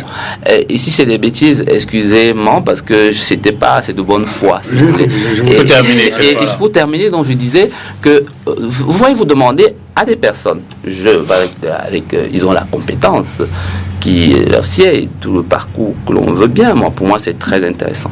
Mais ne leur demandez surtout pas la démocratie. Parce qu'ils ne l'ont pas. Ils n'ont pas pourquoi? Pour la simple raison, et on pourra dire des piliers et tout ce que l'on veut, mais c'est qu'ils ne la connaissent pas en réalité. La démocratie, c'est Facebook. Vous voyez? Et ils disent qu'on était dans la chimère et dans les nuages. Mais c'est ça, c'est WhatsApp, la démocratie. C'est-à-dire la capacité que nous pouvons accéder, puisque tout le monde n'a pas accès. Quelle cause Facebook a défendu? Qu'est-ce qui a amené les gens? Comment vous ne le comprenez? Non, il y a des phases. Quand on vous dit que la démocratie c'est Facebook, ça dit il est en train de. Il y a un nouveau paradigme, il y a de nouveaux piliers. C'est un lieu où les gens peuvent dire ceux qui ne peuvent pas être sur STV, monsieur Dipita Tongo. Tout le monde n'est pas invité à votre. Moi, je connais des populations de Makénéné en ce moment qui nous suivent. Moi, je suis né là-bas et qui ne peuvent pas venir à STV, ils ne peuvent pas venir à Douala. Elles peuvent, ces populations-là. Avant qu'on ne prenne monsieur Nkanga au téléphone et que j'ai d'ailleurs apprécié ses propos. Monsieur Hervé Maniankom a dit quelque chose qui vous a peut-être échappé. Et je n'aimerais pas que nous prenions des plateaux de télévision pour des bas du quartier. Lui me dit en fait que quand tu es assis dans une chaîne de télévision qui est une sous-section de votre secte, un organe de base. Un organe de votre secte. Je parle français. De votre secte. Non, je sais pas dire. Oui, ok. Et puis vous avez prononcé le mot secte sur ce plateau deux fois. Les téléspectateurs vous écoutent et puis quand vous vous sentez concerné, quand vous parlez de notre secte, quand vous parlez il dénature mes propos. Et si je sens concerné, je m'en fiche. Non, vous pouvez le reprendre après. Voilà. Mais laissez-le au moins terminer. Non, il faut qu'il soit poli comme je suis avec lui. Oui, mais laissez-le au moins terminer. Qu'il me dise pas ce que j'ai pas dit. Laissez-le au moins poursuivre. Je suis dans un âge où je peux vous dire en face et rien ne m'arrive ce que je pense. Je n'insulte personne. Et si vous avez passé le temps à écouter vos amis qui vous envoient des SMS pour participer à une émission, je n'ai attaqué personne. J'ai dit qu'il y a des comportements qui sont assimilables à des sectes. La secte, c'est ceux qui n'acceptent pas le pluralisme. Et c'est votre cas. Alors, quand vous parliez du gourou, il me fait dire ce que quand vous parliez du gourou de notre secte, vous parliez. Mais vous sentez vous concerné, je m'en fous. Une seconde, je vous en prie. C'est pas possible ça. À mon âge, vous me dites ce que j'ai dit. Hervé, je pense que jusqu'à présent, c'est pas possible. Jusqu'à présent, on s'écoute. Il regarde Facebook. Et on se parle. J'ai noté ça depuis avant M. Lincoln va nous prendre la parole. Moi, je vous ai. Moi, je suis. Donc, il aille jusqu'au bout. Je vais répondre sur le même ton. Non, une seconde. Je vous en prie. Il faut me respecter, monsieur. Hervé, je vous en prie. Je pense que jusqu'à présent, on se parle et on s'écoute assez gentiment, sans invective, et c'est plutôt agréable. Pourtant, on est dans l'opposition des arguments. Absolument. Essayons de garder ce temps et essayons de garder ce timing et poursuivons l'émission dans cette ambiance gentille. Ok, monsieur Jupiter Tongo, avec le respect que j'ai pour vous. Merci, je vous le rends. Je l'accepte et puis je vous dis, quand les mots gourou secte passent sur votre plateau, il y a aussi des enfants qui nous écoutent. C'est pas bien pour la santé morale de notre nation. Alors, je disais pour le cas du Cameroun dans sa pratique, nous ne sommes pas en démocratie. On peut dire démocratie, donc chemin croisé entre la démocratie et la dictature. Ce sont des néologismes et on connaît M. Hélène Kanga comme spécialiste. Et bon, on le lui concède. Mais je pense que nous sommes dans une dictature. Je disais à l'entame de mes propos que le tout n'est pas de fixer les bases, mais plutôt de les pratiquer. Donc on peut même les pratiquer sans fixer. C'est-à-dire on peut décider de pratiquer sans fixer, ça ne pose aucun problème si à jamais le peuple est satisfait. Monsieur Ducou a dit quelque chose de fondamental, c'est que depuis 1958, nous avons consacré le statut de demi-dieu au chef de l'État. Et peut-être c'est pour ça que le mot secte revient de temps en temps. Mais je pense que le problème du Cameroun se situe également au niveau où M. Dikoumé a relevé. C'est qu'il y a une génération en fait de personnes qui ne comprennent pas ce que c'est que la démocratie. Donc quand on leur demande la démocratie, c'est un peu comme si on tentait d'islamiser le pape. Vous voyez, ce sont des personnes qui se sont battus dans la dictature et qui ont hérité de la dictature et ne veulent même pas laisser un seul espace à quelqu'un d'autre. Vous pouvez prendre peut-être le cas de la décentralisation. On vote une loi en 1996. Moi, je n'ai même pas encore 10 ans. Aujourd'hui, j'atteins 30 ans. Et au lieu de dire qu'on applique la décentralisation, on nous dit on se met sur le processus de la décentralisation. Alors, qui dit processus sans timing dit éternité de processus. Parce que si la décentralisation a 100 degrés et que de 96 à 99, nous n'avons qu'implanté 2% dans le processus, ça veut dire qu'il nous faudra environ 300 ans pour implanter la décentralisation. Et entre-temps, l'absence de la décentralisation va donc engendrer les crises sociopolitiques, les guerres de sécession comme ce que nous voyons au nord-ouest, au sud-est, où les gens disent nous ne voulons même plus faire partie du Cameroun. Cela va engendrer peut-être même des soulèvements. Sauf qu'en face de nous, il y a un véritable problème, c'est qu'il y a des gens qui ne comprennent pas. C'est-à-dire ils se disent jusqu'au dernier retranchement, que tant que nous sommes là, rien ne va changer. C'est pour cette raison que moi j'ai été en RDC et j'ai vu certains partisans du président Mobutu et qui, en les écoutant, des octogénaires, ils n'arrivaient pas à... C'est-à-dire qu'ils n'avaient même pas encore intégré le fait que Mobutu avait perdu le pouvoir. Donc quand tu les écoutais, ils continuaient de faire des louanges à Mobutu. En fait, ils ne comprenaient pas que c'était une partie de l'histoire qui a été close et qu'on était... On dit qu'il y a des paradigmes différents. Il y a d'abord un problème de paradigme. C'est pour ça que ceux qui comprennent sont très peu. Alors, dans la conservation de pouvoir, donc, il y a un problème. Il y a un problème. Pour le cas espèce du Cameroun, pourquoi est-ce que je pense que nous ne sommes pas en démocratie, mais que nous sommes dans une dictature féroce? Les piliers de base de notre démocratie sont, certes, inscrits dans des textes de notre constitution, mais malheureusement sont violés, non seulement par ceux qui les inscrivent, mais également par ceux qui promulguent. Ça veut dire, commençant par les élus de la nation, à un moment donné eux-mêmes. Comment expliquer, si vous pensez que nous sommes dans une démocratie, qu'une région de notre pays traverse 3 ans de guerre sans que le Parlement, qui semble représenter le peuple, ne puisse se prononcer? Comment cela s'explique que nous sommes à 3 ans de guerre dans notre pays et le Parlement ne se prononce pas? Et c'est l'administration, c'est le gouvernement qui continue de prendre des mesures qui ne marchent pas. On les remplace par des mesures qui ne marcheront pas. On les remplace par des mesures qui ne marcheront jamais. Et on les remplace par les mesures qui ne peuvent pas marcher. Vous faites un peu du petit pays. Le plagiat est un article. Non, oui. Oui. Vous savez, monsieur Emmanuel, comme moi, quand vous prenez la parole, Hervé Emmanuel, voilà. Quand vous prenez la parole, je souffre. Non, je parlais à monsieur Peter. Je souffre beaucoup de vous écouter. Parfois c'est lourd lorsqu'on pense que. Est-ce qu'on peut enfin s'exprimer? Non, mais c'est moi qui donne la parole. Il a encore la parole. Allez-y pour sortir.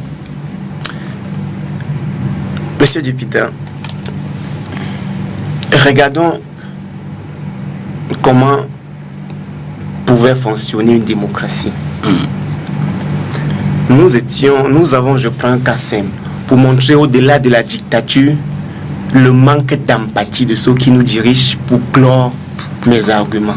On vient de libérer aujourd'hui à Yaoundé,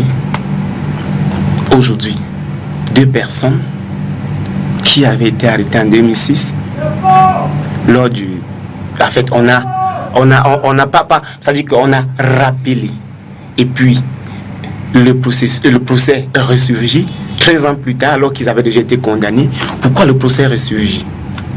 Parce que Jules Omer, après ces 10 ans, venait d'être libéré par la justice démocratique. Et vous voyez donc, nous sommes dans un état où on peut aller en prison faire 20 ans, 30 ans, 40 ans.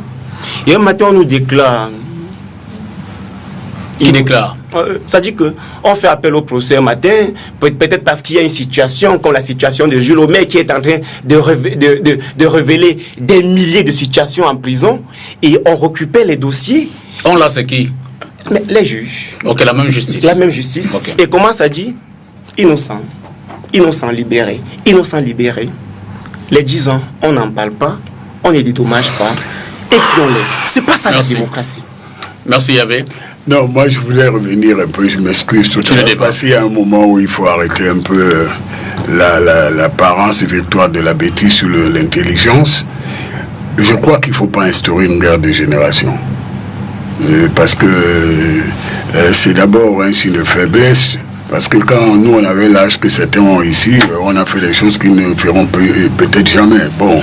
Et deuxièmement, quand vous êtes quelqu'un qui a au moins eu du recul pour apprendre les choses, certaines choses, vous savez qu'à Sparte, c'était pas la même démocratie qu'on a connue à Athènes. Les premières cités à avoir expérimenté le pluralisme, la lutte entre les patriciens, les plébéiens, nous on a appris ça dans l'histoire de la démocratie romaine comme athénienne.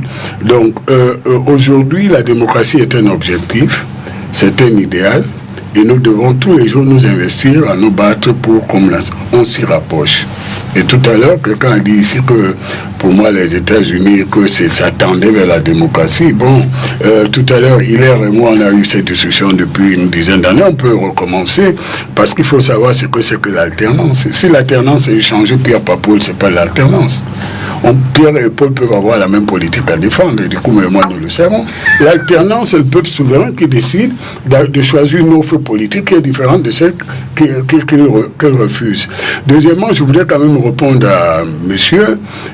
Il dit que nous n'avons pas vécu. D'abord, je ne suis pas sûr que vous connaissez plus les instruments, les nouveaux instruments de communication numérique, puisque nous exerçons le métier, nous les avons vécu avant tout le monde. Il est expert comptable financier, moi je suis en avant, et je ne suis pas sûr que vous en ayez sur vous autant que nous. Donc il n'y a pas une guerre de ceux qui n'ont pas connu Internet et ceux qui connaissent Internet. Et quand j'entends ici sur le plateau d'une des émissions les plus écoutées, y compris dans notre diaspora, que Facebook, c'est ça la démocratie, je pleure. Heureusement que j'ai des fils qui vivent partout dans le monde. Certains sont des hackers qui n'ont pas cette approche. Parce que, comme disait un intellectuel romain, vous connaissez le nom, italien, Facebook, l'avènement Internet, c'est l'occasion pour les abrutis qui parlaient avant sur les comptoirs de bar de venir déverser n'importe quoi sur n'importe qui en croyant qu'ils ont l'impunité. Revenons au Cameroun. Je n'ai pas pour vocation de dire ici que nous sommes au paradis. Mais je dis que l'avènement de Paul Biya a été un moment d'accélération de la marche vers l'idéal démocratique. Il y a évidemment des choses qui n'arrangent pas tout le monde. Le peuple souverain s'exprime. Par exemple, avec mon ami Hilaire Kamga, je sais qu'il suit cette émission. Je pense qu'on ne respecte pas le peuple parce qu'il vote dans le sens que vous souhaitez et que quand il ne vote pas dans votre sens, vous le méprisez. C'est là que j'ai un point de vue différent avec Koumamounio depuis une cinquantaine d'années. Il ne peut pas dire que parce que quelqu'un ne sait pas à quoi sert son vote, donc il doit perdre ce pouvoir comme il a exprimé tout à l'heure. Alors, donc vous nous posez une question concrète. Je ne veux pas partir sans avoir dit au moins ce que je voulais apporter comme contribution dans ce débat. Oui, la démocratie est en construction. Et ce n'est pas une question de guerre de génération, c'est une question de marche globale, parce que la société se fait dans son ensemble. Ce sont des gens âgés qui font les bébés. Et ce sont les bébés, un moment, qui vont faire aussi d'autres bébés. Alors quand on se cloître dans un statut de jeunesse, la jeunesse n'a pas le monopole de la vérité. Et la jeunesse, il faut qu'elle prouve qu'elle est capable de travailler et par ce travail de faire les conquêtes. Alors, moi, je pense que la démocratie, ce n'est pas l'absence de l'état de droit, ce n'est pas l'absence d'ordre public, ce n'est pas l'absence du respect de l'autorité de l'État, mais il faut que ce respect de l'autorité de l'État, cet ordre public, tende vers le bonheur de quelqu'un dans une nation, en cimentant son sentiment d'appartenance. Et donc, il y a des choses qui sont parfois invisibles, mais qui heurtent la démocratie. Par exemple, l'absence d'égalité devant les traitements médicaux. Par exemple, et c'est là que je suis d'accord avec moi qui ne suis pas marxiste comme monsieur m'a qualifié tout à l'heure, c'est qu'il y a des choses invisibles auxquelles il faut faire extrêmement attention, parce que c'est là que le sentiment de vivre dans la démocratie ou dans la dictature peut se manifester.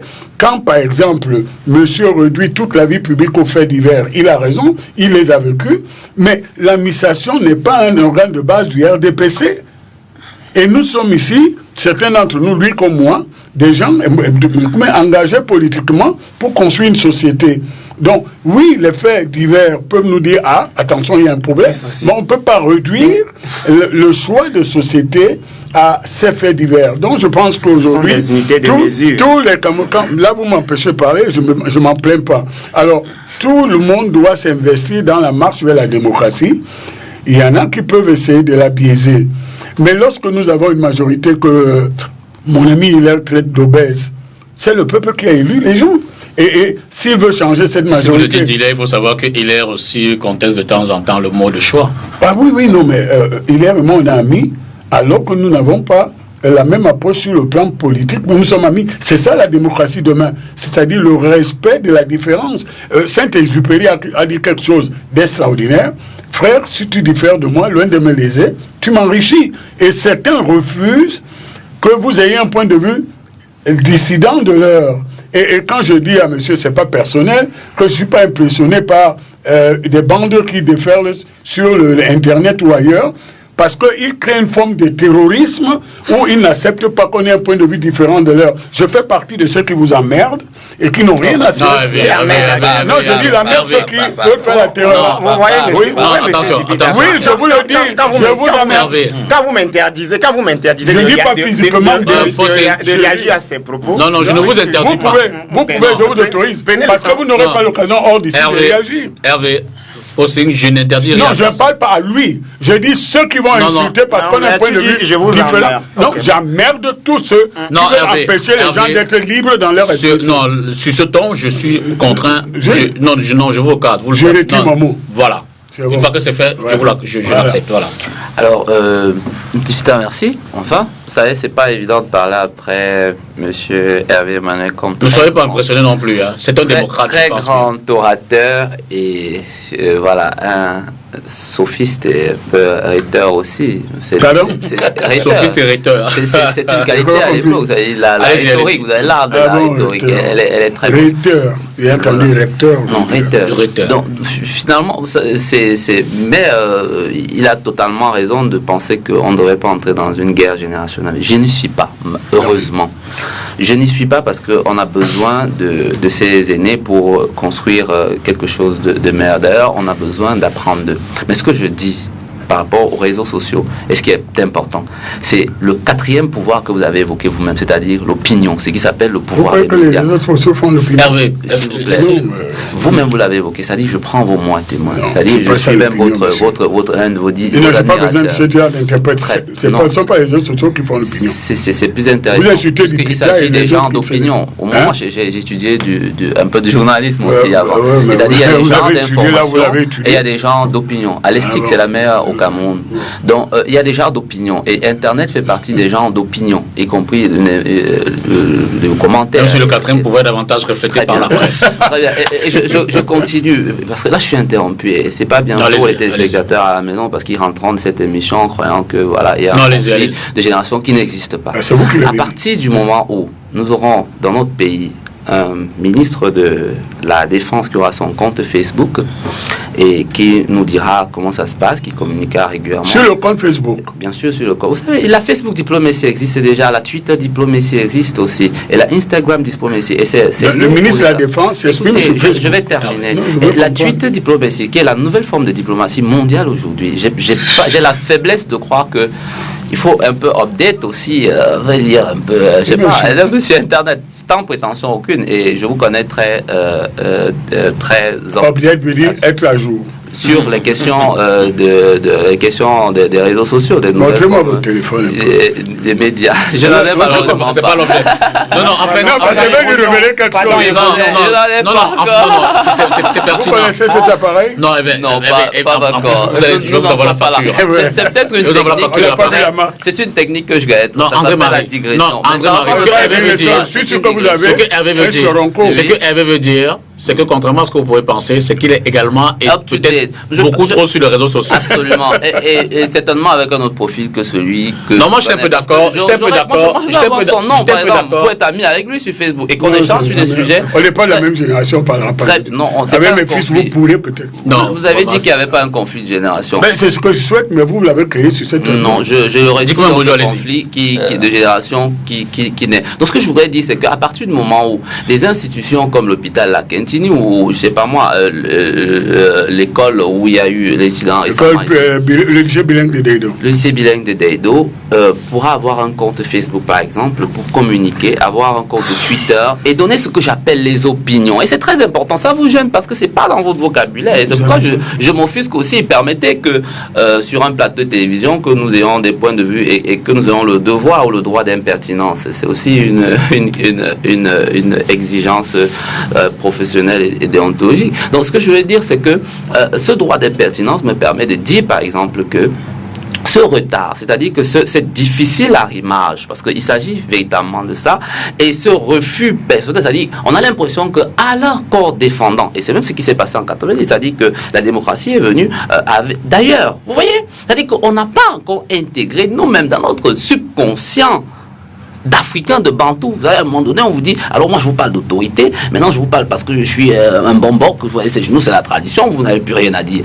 À partir de ce moment-là, nous avons biaisé les jeux. Si nous acceptons aller à l'espace public médiatique comme ici, et même si on a des dinosaures, parce qu'il y en a qui sont beaux parleurs, il y en a qui ont des arguments et qui l'expriment aussi facilement, mais c'est pas pour autant qu'ils ont raison.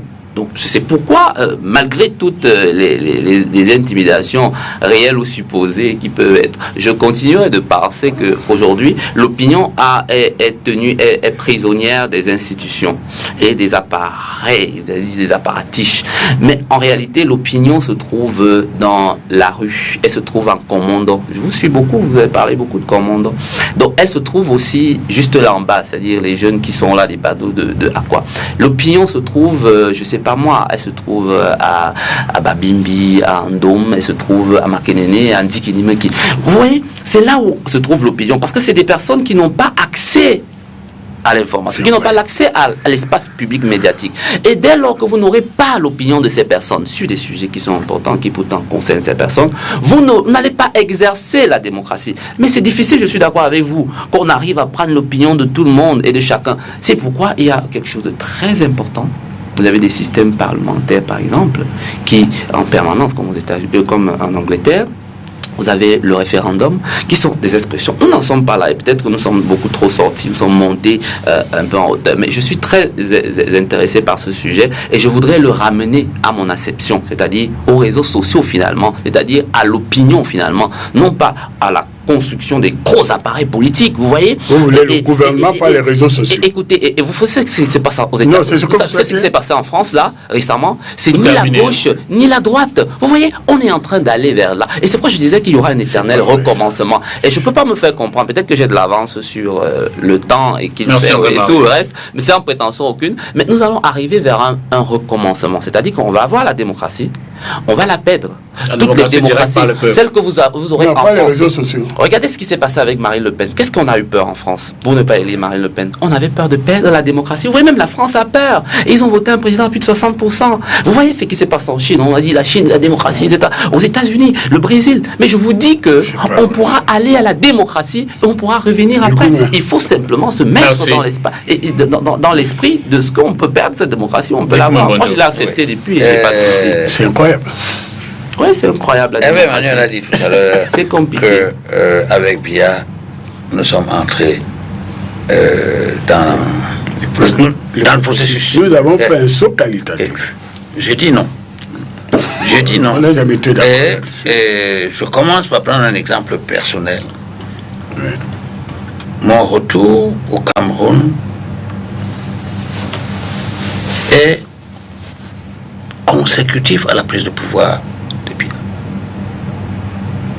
Quand il a commencé à dire les Camerounais n'ont plus besoin d'aller au maquis pour s'exprimer, je suis rentré au Cameroun. En 86, j'étais en prison.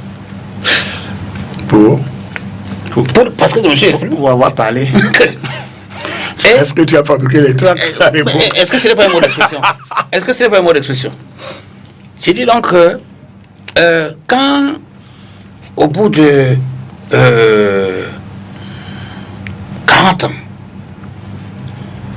on est encore à ce type de répression politique, répression de l'expression, et penser que nous sommes en train d'avancer parce que des institutions ont fait ceci, des institutions, on se ment.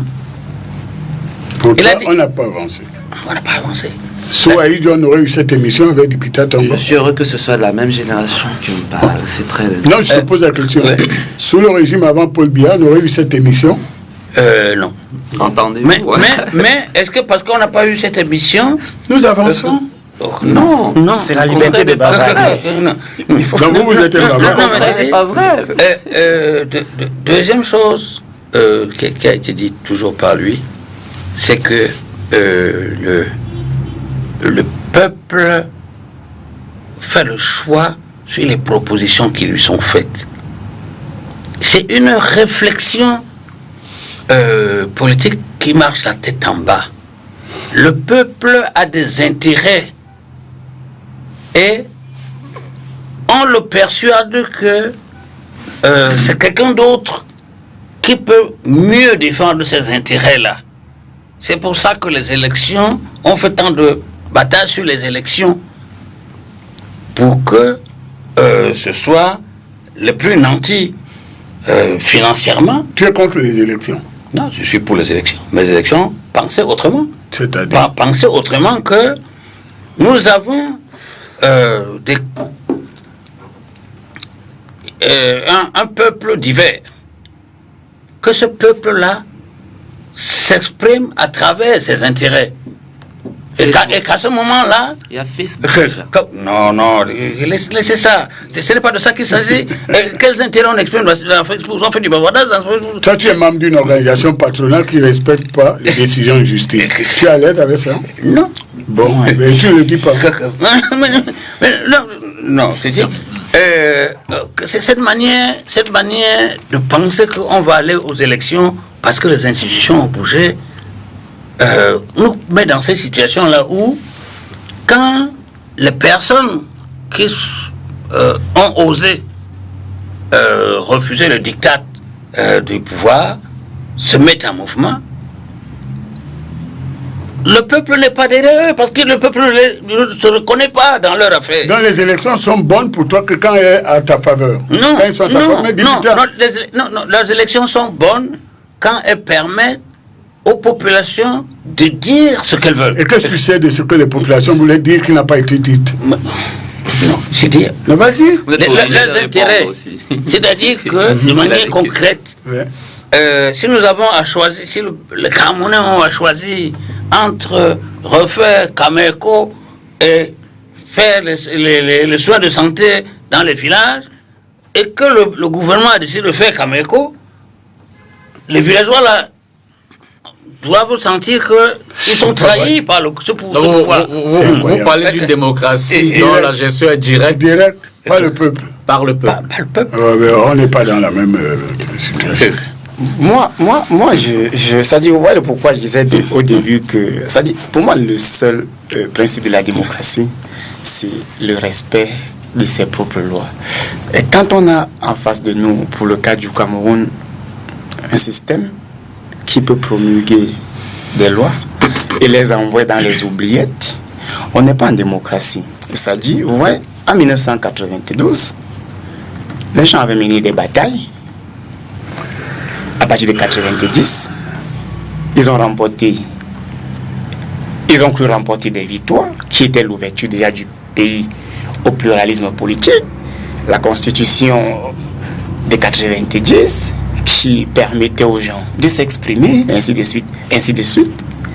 Et alors, on se retrouve en 2019, environ 27 ans plus tard, en train de voir en prison le deuxième, en fait, celui qu'on a proclamé deuxième à une élection, à seulement moins de 6 mois plus tard. Ce n'est pas une démocratie. Ça dit quoi? Ça dit quoi? Ça dit quoi exactement? Vous êtes dans une société où les gens sont libres de s'exprimer. C'est ça la démocratie. On va à une élection, on donne les résultats, et les gens vous disent, ok, vous avez proclamé les résultats, mais nous ne sommes pas encore satisfaits. En quoi?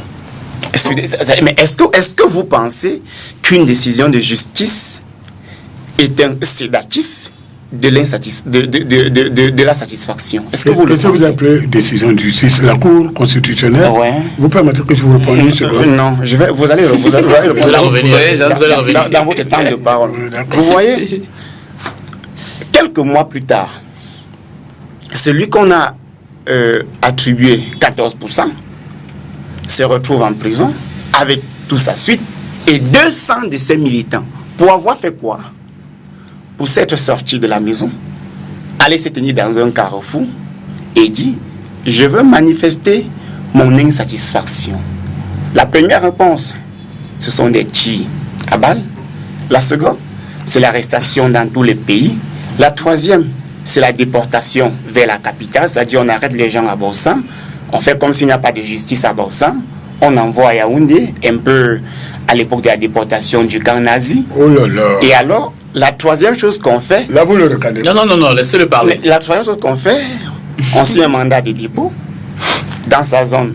C'est-à-dire qu'au-delà de sa zone de commandement, la quatrième chose, on envoie par la suite au tribunal militaire, après en prison. Ça, c'est quelqu'un qui est sorti deuxième dans une élection. Nous sommes moins de 6 mois après. La seule faute, c'est d'avoir dit dans une démocratie, je ne suis pas satisfait. Puis, dans la même démocratie, et ce que M. Emmanuel a commencé au début de ses propos, les casses des ambassades. C'est-à-dire, on active une propagande qui consiste à dire, ceux que nous avons arrêtés ont cassé les ambassades. Les ambassades sont cassées à Paris. Aucune plainte n'est déposée devant la justice parisienne. Aucun tribunal n'a établi une corrélation entre le MRSC et les casseurs qui clament eux-mêmes qu'ils ne sont pas du MRSC. Et cependant, il y a des représentants des partis politiques sur les plateaux qui se permettent de dire, si c'est des gens qui vont sortir pour aller casser des ambassades, un peu comme s'ils marchent dans la ville de Douala, pour casser les ambassades à Paris. Alors maintenant, si nous sommes donc dans une démocratie,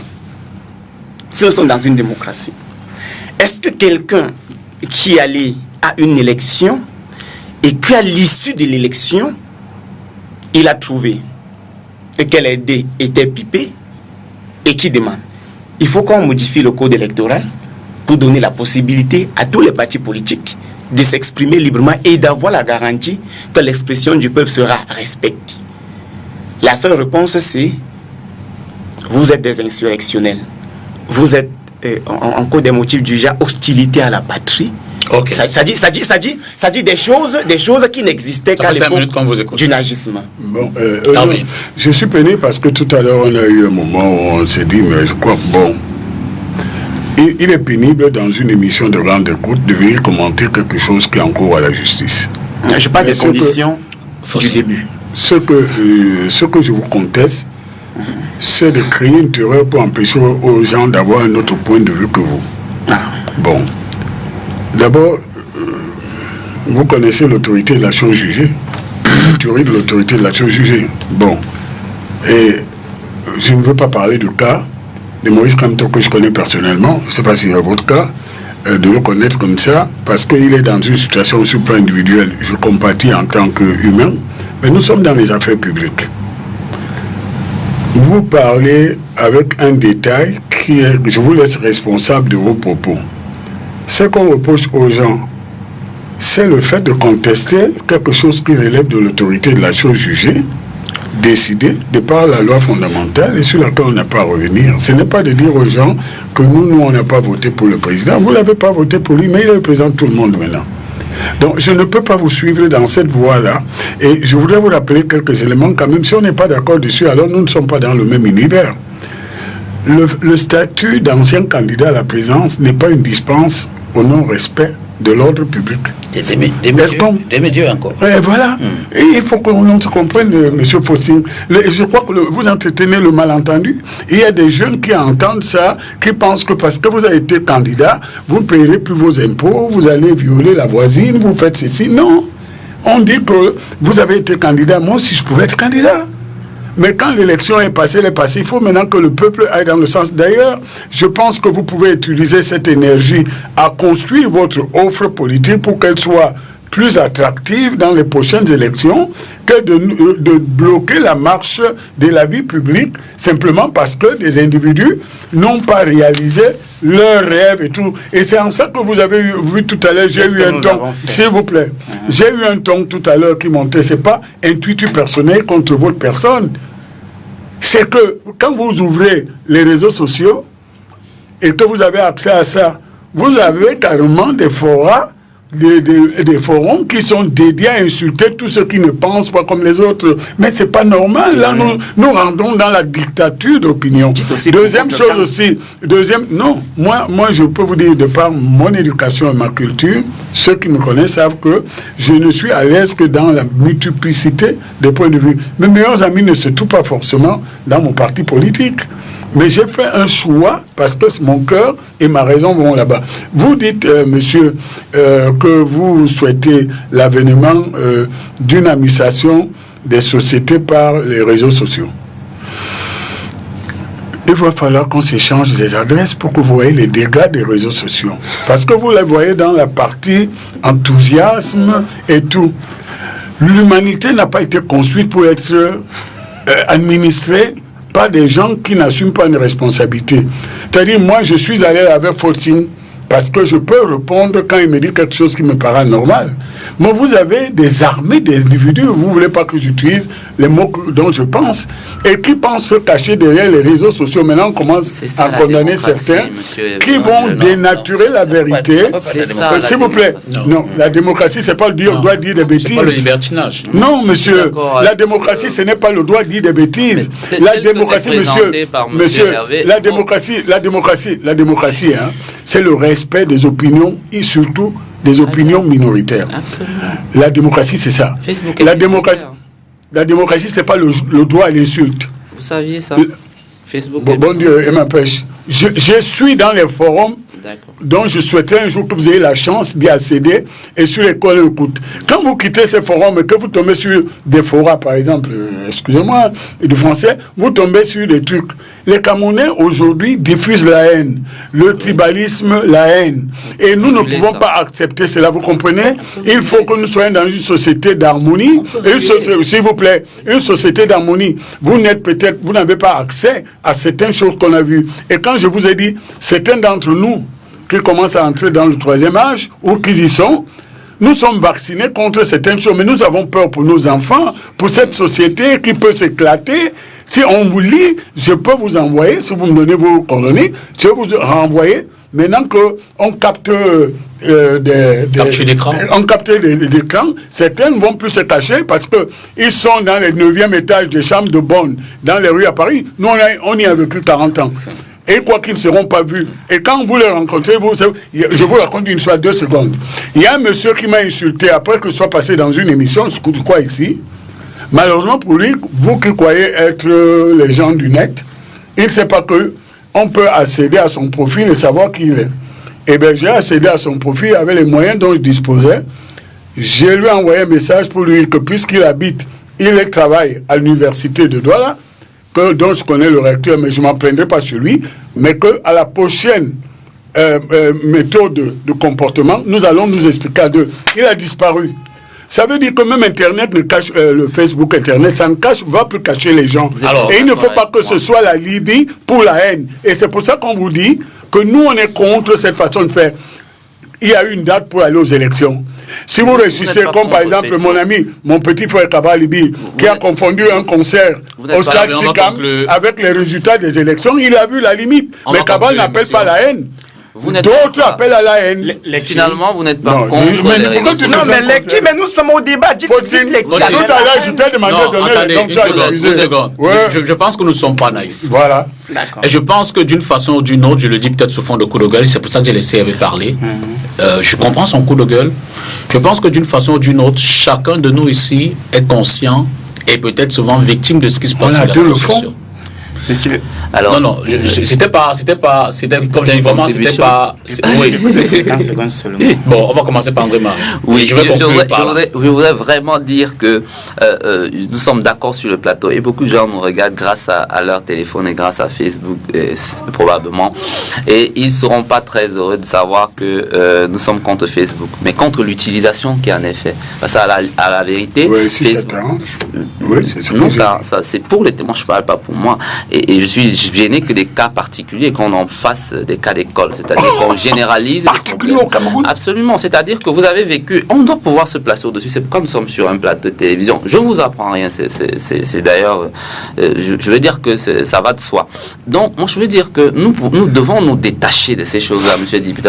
Je n'imagine pas, vous imaginez, moi je vous dis ce que j'ai vécu comme situation à partir des réseaux sociaux, c'est incroyable. Mais ce que je refuse, c'est qu'on... Vous êtes à l'aise dedans? Non, écoutez, Nous terminons à 5 minutes très bien. d'émission. Terminez rapidement. Ce que je recule, c'est que l'on criminalise cette attitude. C'est-à-dire qu'on arrive à vouloir créer carrément une stigmatisation déjà qui commence. Moi, je vois ça à Dinard d'un côté, Tontinard, ça c'est peut-être le c'est ça que je dénonce. Mais qu'on criminalise aussi les lanceurs d'alerte, qui ont un rôle très important dans la démocratie. Là où il y avait de l'opacité, Encore faudrait-il les définir. Effectivement, il y a des intelligences la réputation de quelqu'un avant qu'il ne soit condamné. Monsieur Hervé Manuel, vous ne pouvez pas être bon partout. Moi, je pense que ce n'est pas possible. Moi, je vous admire en finance, en économie, en politique. Vous savez rien de moi. Non, je connais que ce que vous laissez. Je connais ce que vous laissez apparaître publiquement. Donc, je vous connais bon là-bas, mais laissez-moi parler au moins de ce que je connais un peu les médias, y compris les médias sociaux, pour avoir fait au moins des recherches. Vous savez, même si on fait une semaine de recherche sur un truc, ça veut dire qu'on a au moins le b.a.-ba. Donc, le b.a.-ba de cette histoire, c'est quoi? C'est qu'il y a des intelligences pour faire ça. Vous ne pouvez pas être au comité central et en même temps vous voulez contrôler Facebook. C'est pas possible. Donnez-moi. Et je sors vraiment par là. Mon Dieu, vous n'avez pas dit. Vous l'avez pas dit. Je ne parle pas vous directement. Ça dit que je ne pas d'une généralité, une façon de dire on peut vraiment être. Pour terminer, je ne sais pas si je dois terminer sur les réseaux sociaux ou je dois terminer sur la démocratie. Sur la démocratie, je voudrais simplement dire que notre démocratie, elle est en train d'être enfantée. C'est-à-dire qu'elle est en train d'être enfantée très difficilement. Nous sommes passés par les césariennes dans les années 50, à 80. Merci, on est sur le chemin. Oui, ce que je dis, c'est pour sortir de cette émission, c'est que nous sommes dans une dictature très silencieuse, basée sur des textes malheureusement dits démocrates. Vous voyez, monsieur Hervé Manuel, comment on peut avec les réseaux sociaux? Pourquoi? Non, justement, vous savez pourquoi? Vous savez pourquoi? Parce que vous avez la liberté de dire qu'on est en dictature. Non, moi je dis ceci. Dire qu'on est en dictature, pourquoi on pense que dire qu'on est en dictature devrait être un problème? Non, au contraire. Rien ne vous garantit votre liberté. Vous avez la liberté de le dire. Demain matin, vous serez plus là. Vous ne pensez pas combien de fois j'ai déjà été arrêté. Merci. Donc, ce que je disais, c'est avoir des problèmes avec les réseaux sociaux, en fait, c'est même une preuve, non seulement de la dictature, mais de l'inertie. C'est-à-dire, on a cru depuis un certain temps qu'on avait le contrôle sur un territoire, on imposait les opinions qui n'étaient pas des vraies, et qu'aujourd'hui, les gens ont une façon de s'exprimer, une liberté de dire ce qu'ils ont profondément, et on trouve donc qu'il faut tuer les réseaux sociaux pour renforcer la dictature. Merci. Voilà, c'est aussi simple que ça. Non, moi je pense que pour revenir au sujet, vous nous avez invité à un sujet très intéressant. Le temps paraît court, mais on a essayé de l'aborder.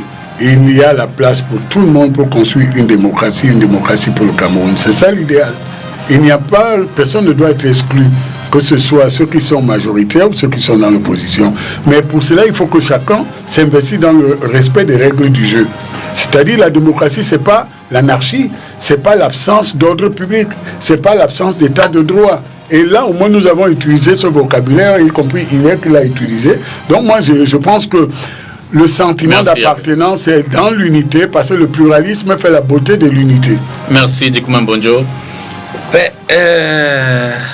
Je dirais que s'il y avait, dans ma compréhension, un seul vecteur qui permettrait de voir si on avance vers la démocratie ou non, ce serait la mobilisation de la responsabilité. C'est-à-dire que s'il y a plus de liberté, beaucoup plus de gens vont venir. Or, ce qu'on observe, c'est que dans deux tas de situations, les gens sont absents. Ils disent, faites votre affaire là, c'est trop. Ça ne m'intéresse pas. Merci à vous, merci à Hilaire Kamga Yaoundé qui également a apporté sa contribution ici. Merci à Fossing. Fossing, serre-moi la main. D'ailleurs, qui est venu avec l'un de ses derniers ouvrages. Je suis. Africombre, Génération manipulée, Fossing Zodjou, c'est lui qui a écrit cet ouvrage-là. Merci à Emmanuel Com, merci à André Marie Dibao qui repart sur Yaoundé. Merci à vous et merci également à vous à la maison. Je rappelle que jeudi, on sera dans entretien avec le professeur Tétanier Ekwe qui, comme vous le savez, a été à une certaine époque vice-président du Conseil de l'Ordre national des médecins. L'actualité va certainement être décryptée avec lui autour de la situation. autour de entre autres aussi, hein, Voilà. vraiment. Merci, il y avait Un homme extraordinaire. autour de la situation sanitaire, on peut le dire comme ça, du Cameroun. Il y a des exemples, dont le plus récent, ce comportement des infirmiers et médecins à l'hôpital de Niaïdo. Mais ce n'est qu'un fait divers peut-être. On va de façon assez schématique aborder la question de la santé au Cameroun. Merci, à jeudi 21h pour entretien. Mardi prochain, vous aurez droit à une autre édition de Cartes sur table. Bonsoir.